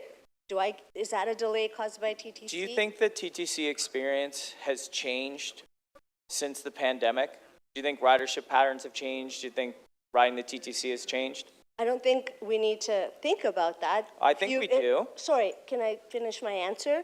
It's not a question of what I think. It's what we received in terms of information that it's measured every month. The CEO is reporting it monthly. And you can look at the dashboard about where the service is going up and down. The places where it's slower is things like streetcars and mixed traffic for a number of different interruptions. But so I think the question of is like, if you don't have that data, Councillor, then I'm not sure why, like what we're talking about here, because that's publicly available. So when was the growth strategy, ridership growth strategy done? The ridership growth strategy that Councillor Perks was referring to, the original one was done when David Miller was mayor. Okay, so quite a while There is ago. always, sorry, let me finish answering. There has been a focus on growing ridership, but under the leadership of the chair and the strategic planning committee work, we have a ridership growth strategy reporting, and that's why I am connecting it. I'm helping you by making your Councillor Bradford, please stop interrupting. I'm just managing the time. Last question. Does your motion direct the TTC to move forward and implement the 15-minute money-back guarantee, or does it direct the TTC to think about it? My motion directs, first of all, the TTC has its own board, so it would be out of order if that was your intention, we don't direct TTC here. Number two, what my motion does is it asks the TTC board to consider it in relation to all the elements that I have mentioned in my answers. If we're going to say we want to do something, let's figure out if we can actually make it work. Thank you. Councillor Myers, 3 minutes clarification of the motion. Just to clarify, the primary purpose of the Strategic Planning Committee is to grow ridership, correct? Councillor Bravo, Councillor Myers is asking you a question. I'm flattered. The chair knows so much more than I do. I just want you to clarify. The primary mandate of the Strategic Planning Committee is to grow ridership, correct? Yes, it is in the terms of reference, and that is publicly available, Chair, as you know, because you're a member of our committee, and any member of this council could review the terms of reference. We are all about figuring out how to make strategic capital and operational investments to grow ridership. So when we got the original draft of the ridership growth strategy and it had the different options, attached to each of those options was a dollar figure and also the expected ridership growth, correct? I can't hear you very well, but I think you asked if the primary objective was to invest in ways that deliver the outcome of ridership growth. Is that correct? So when we got the original recommendations, it came with a dollar figure and it Sorry, came there's with so an much talk estimated growth. in the room right now. I can't hear the question. Hard to hear him. The voice seems to be echoed. Yeah, yes, thank you, Chair. Someone in the room clarified it for me. Yes.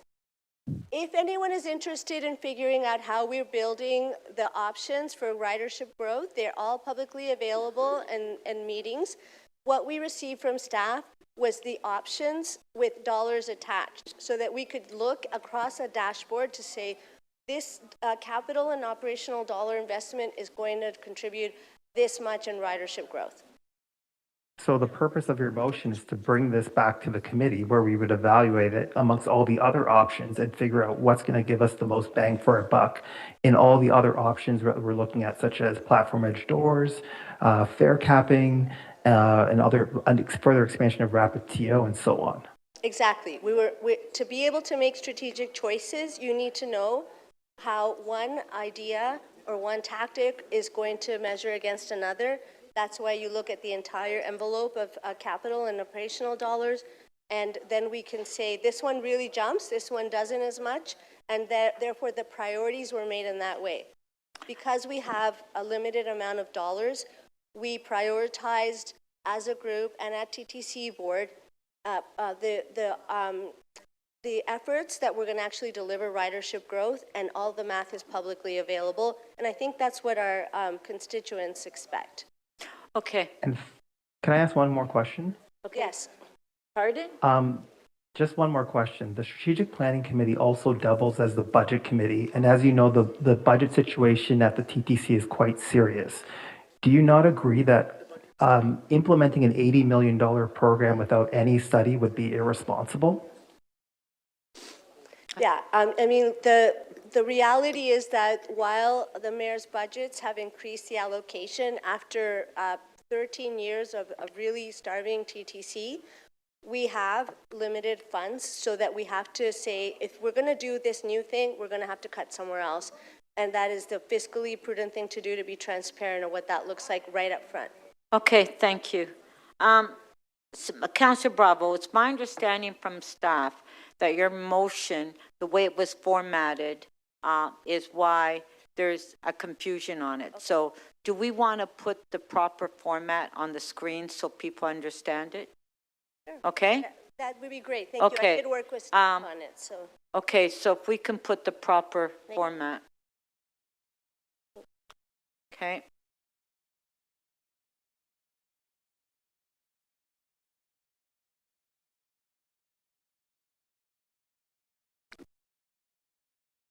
Okay. Okay, so there's the proper one. Now we have one more question, Councillor Bravo, by Councillor Burnside. Councillor Burnside?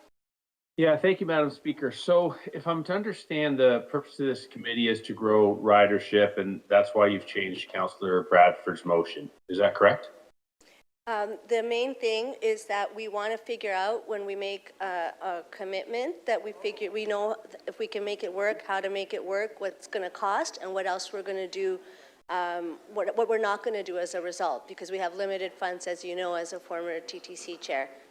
And yes, the ridership growth strategy connection is that it's reporting. It's a process that TTC has underway.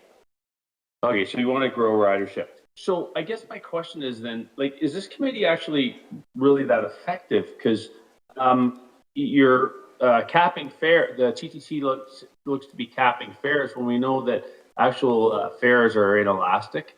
There's not a lot of elasticity and they don't really affect ridership. So it seems like the folks there are making decisions that don't have anything to do with ridership. There seem to be other considerations. So I'm just trying to understand what the motivation is here. Is it for ridership, or is there a whole bunch of stuff going on in the background which would really make your motion kind of not make sense? Well, I mean, there's debate about whether increasing fares impacts ridership.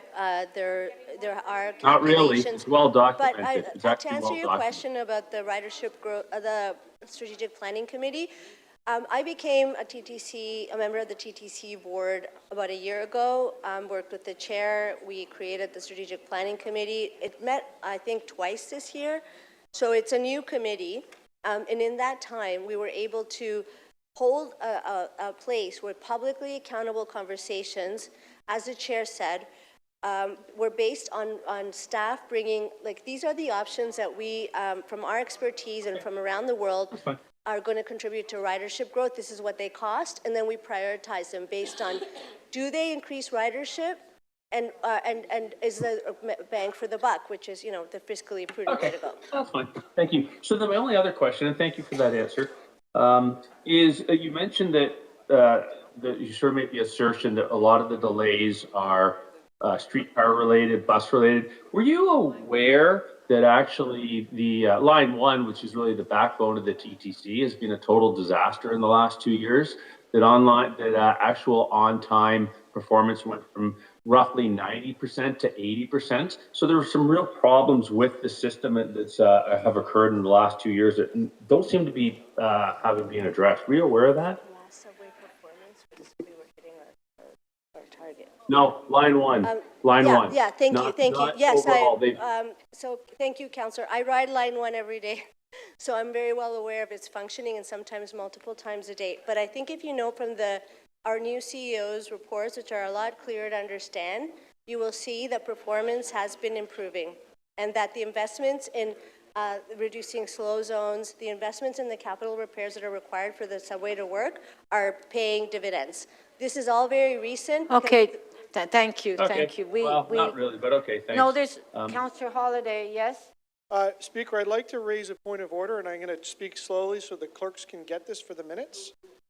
Councillor Bravo's motion has been fundamentally altered in front of me. The previous motion was the deletion of the clause and the replacement with another clause, a hostile motion. This motion is now amending Councillor Bradford's clause, another hostile motion of a different form. The first one would be voted on once. This one will require 2 votes. I'd like to know how Councillor Bravo amended her motion while she was speaking, and who did the amendment and who has approved the revision of the motion. And if there's an opportunity to vote on the revision, No, Councillor Holiday. I'd like to vote on it. Councillor Holiday, just hold on. Okay. So I was told by the clerk that the motion was not formatted correctly. And what the clerk did is reformatted the motion. The motion is still the same. It's just differently formatted. And nobody asked to amend it. I didn't ask to amend it. Nobody asked. It was the advice to format the motion so it could be a little clearer. Okay. Or I have that. Oh, okay. Did you want to comment? Okay, that's fine, Councillor Holiday. Madam Speaker, the way that the motion was originally submitted to the clerk's office is not the way it was captured and initially displayed. So the clerk's office made an error, and we corrected it by the second motion that was displayed. That was how it was submitted to the clerk's office. It was our error. It was not submitted as a delete and replace, and we have asked the member to correct it. Thank you. Let's move on. Councillor Burnside to speak. Yeah, I'd like to call the question. Oh, Councillor Burnside is calling the question. Okay, the question's been called. Recorded vote.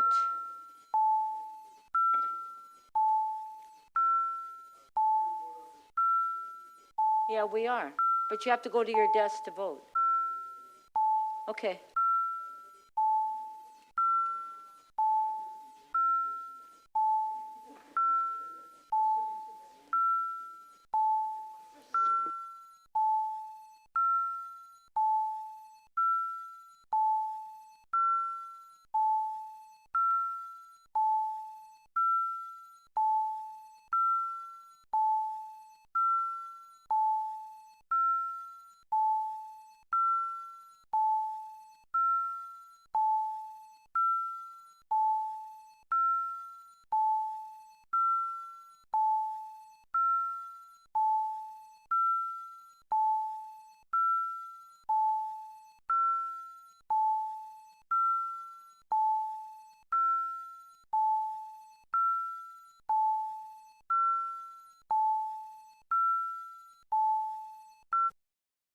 Councillor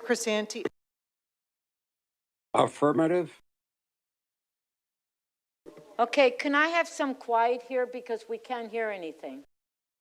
Councillor Crescenти, may we have your vote verbally, please? Yes, affirmative. Affirmative, thank you. Councillor Moyes, may we have your vote verbally, please?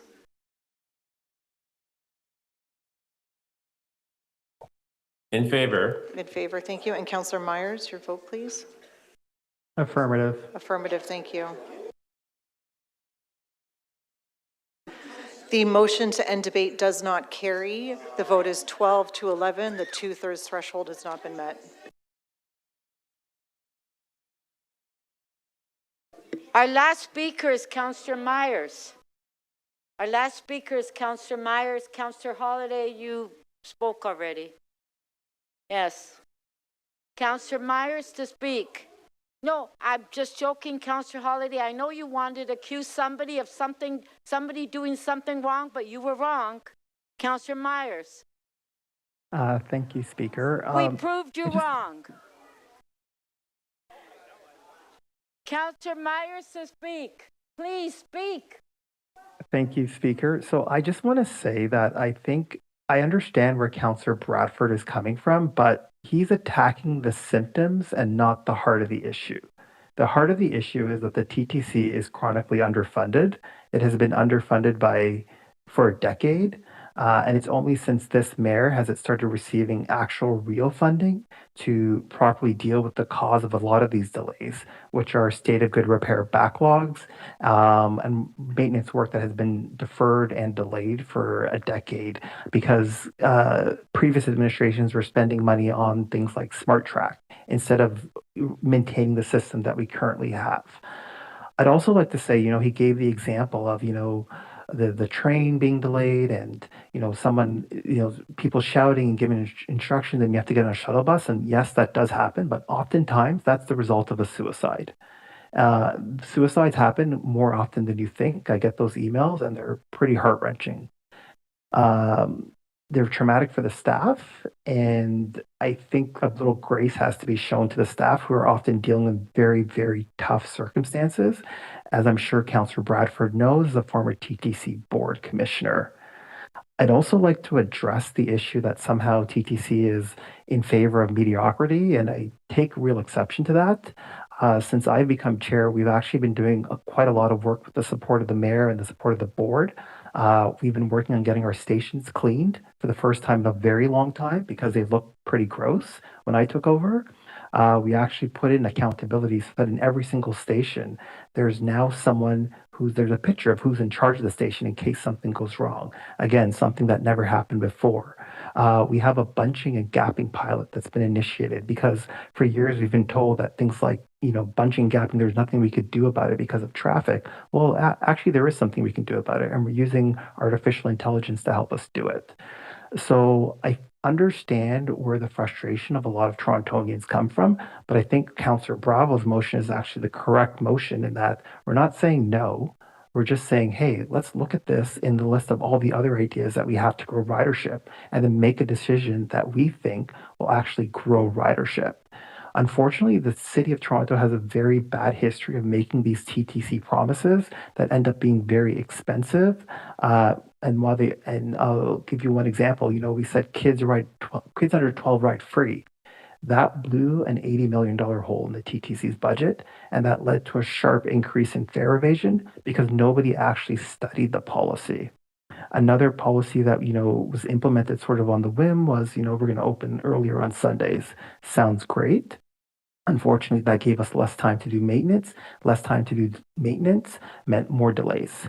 So it's very important that when we sort of make these types of decisions and judgment, that we actually do some research and due diligence behind it because a lot of money's at stake here. We don't want to spend $80 million on something that sounds good, but doesn't actually do a lot to address the problems that Councillor Bradford has alluded to in his remarks. So with that, I strongly urge my colleagues to vote and support Councillor Bravo's amendment. Thank you. Last speaker, Councillor Holiday. And with that, I promise to be brief on this. But I think even the most upset TTC customer that gets stuck in a delay understands that it is a tall order to ask for refunds across the system. but there's utility in this motion. Councillor Broadford has brought forward a strong position of council that signals that reliability is really important. It's a request of the TTC board to implement it. I think people understand what a request means. Councillor Bravo's motion, whatever form it's in, is a hostile motion on this, and it dilutes the strength of the motion by saying go and think about it. So if it passes, you know, there's still some utility in it, but it sends a weaker message, and I think that's ironic, and I think that that's disappointing. Council took a very strong motion that had a strong message about the importance of reliability and cut it in half if this passes, at least this amendment to it. And I think we should think about that, and I think we should think about that message that we're conveying to the TTC board and more importantly to the TTC customers. I won't be supporting the change to the motion because of that.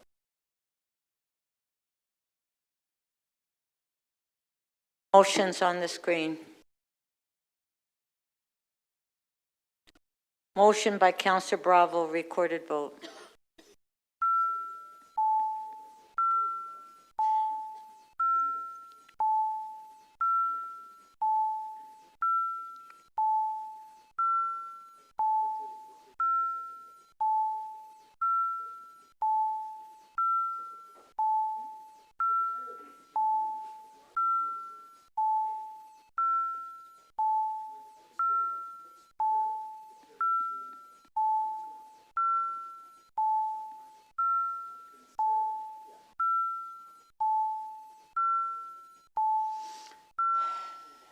Councillor Perruzza, please.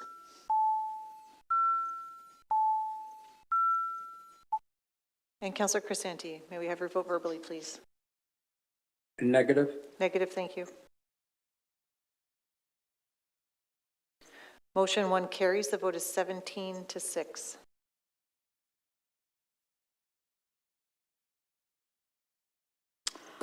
Wow, okay, that long debate.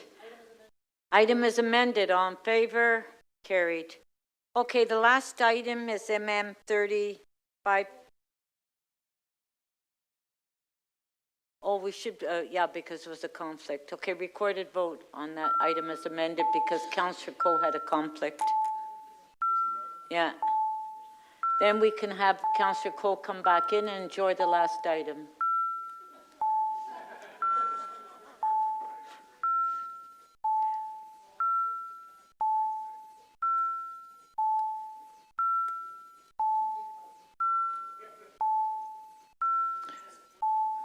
Councillor Candeville, please. Councillor Burnside.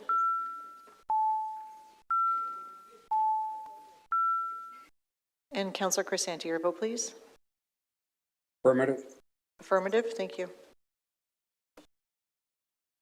The item is amended, carries. The vote is 19-4. Okay. Last item, Amendment 3526. Councillor Candeville, you held the item down. Do you have questions? No. Okay. Does anybody have any questions? It's with the Scarborough, advancing the West Scarborough Rail. No? Okay, Councillor Candeville to speak. Thank you, Madam Speaker, and it's nice to have the honor of the last motion of the year 2026. And this goes back 50 years ago. Students at the University of Toronto Scarborough campus, planning students, envisioned a trail that connected the entirety of Scarborough from Victoria Park going all the way to the zoo. And today is building on important work, not just 50 years ago, but in 2022 when we started we directed transportation to report on the implementation options. And in 24, I was proud to move the motion to advance the work further by creating a feasibility assessment of the West Scarborough Rail Trail.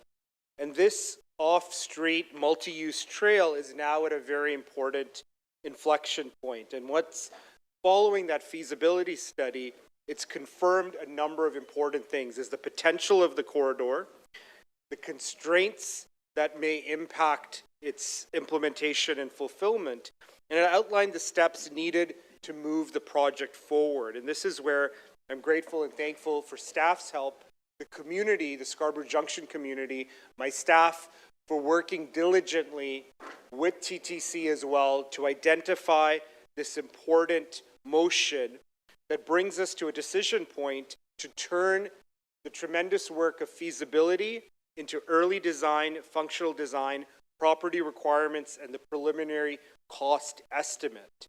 This motion protects future options. It ensures the necessary rights are preserved so the rail trail can be delivered alongside and in coordination with the TTC work.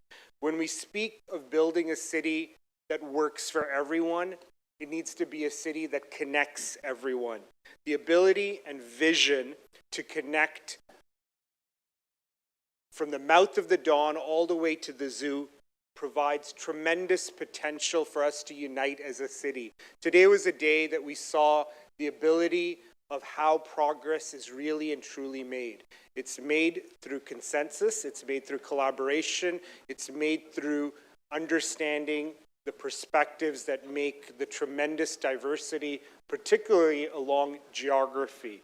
So though I know this will receive unanimous consent, it doesn't stop here.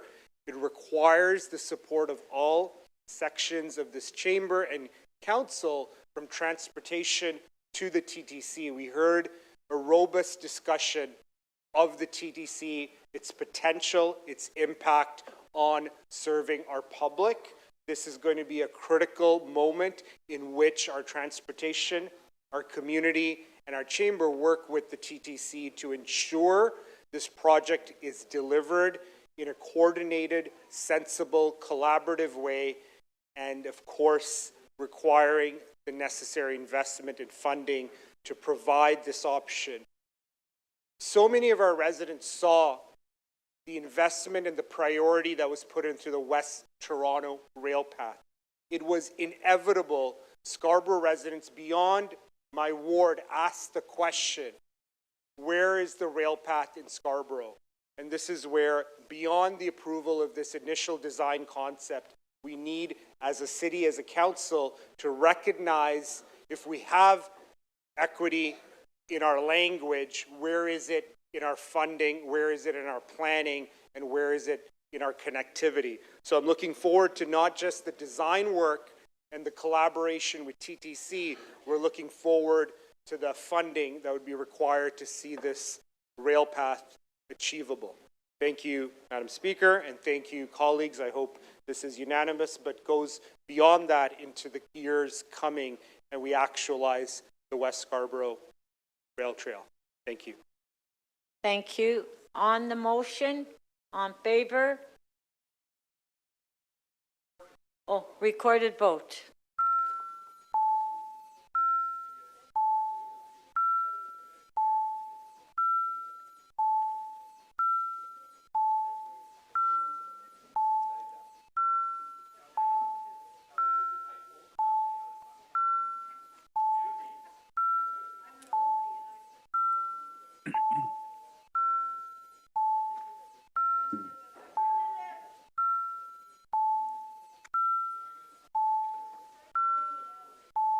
Councillor Bravo, your vote, please.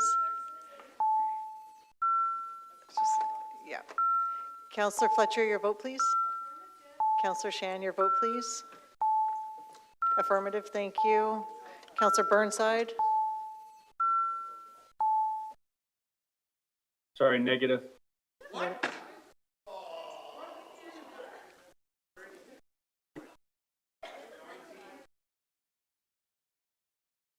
Councillor Grisanti, please. Affirmative.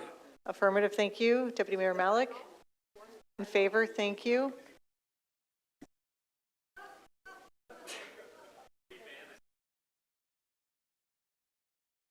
Okay, guys. The item carries. The vote is 20-1.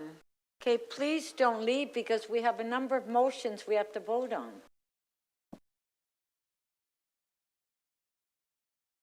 Can we go back? Okay. All right, may I have, please everyone, don't leave. May I have a motion regarding absentees?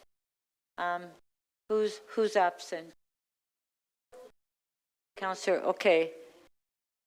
So who wants to move that motion? Okay. Counselor Perruzza, go ahead. Okay, hold on. Okay, go ahead. Well, I got to read this, right? Yes. That City Council excuse the absence of Councillor Shelley Carroll from the December 16 and 17 29025 meeting of City Council. That's like 1,000 years from now, right? But can we bring it? Can we take out the 9 and bring it 900 years closer? Okay, give the staff a break. She will have fossilized. It's been a long day, Councillor Perruzza. All those in favor, and we're amending it to 2025. Okay. All those in favor, opposed, if any, carried. Members, before I ask for motion to enact the general bills, may I have a motion regarding the consideration of submissions on zoning bylaw and official plan amendments? Councillor Pasternak, do you want to move that one?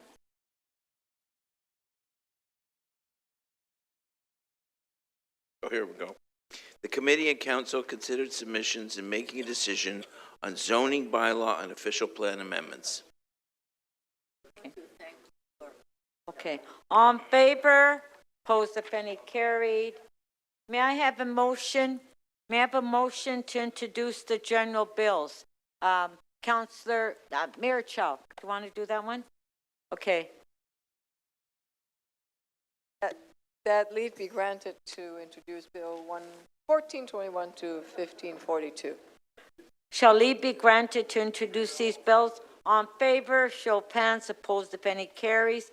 Carried. Shall these bills be declared as bylaws and be passed subject to Section 226.9 of the City of Toronto Act 2006? On favor, opposed, if any, carried.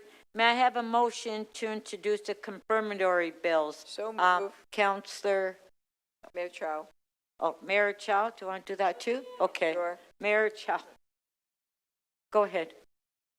That leave be granted to introduce bills to confirm to the point of the introduction of this motion the proceedings of City Council meeting 35 on December 16 and 17, 2025.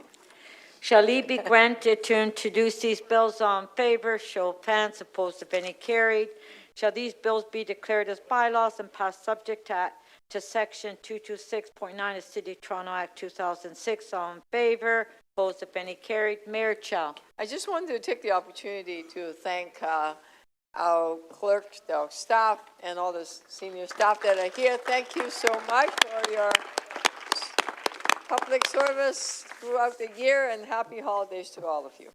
Okay. And I want to wish everybody a Merry Christmas. And Merry Christmas. And I want to thank all the staff here and all the members of council. Thank you very much. And happy holidays, Merry Christmas to everyone, and we'll see you in the new year. Thank you.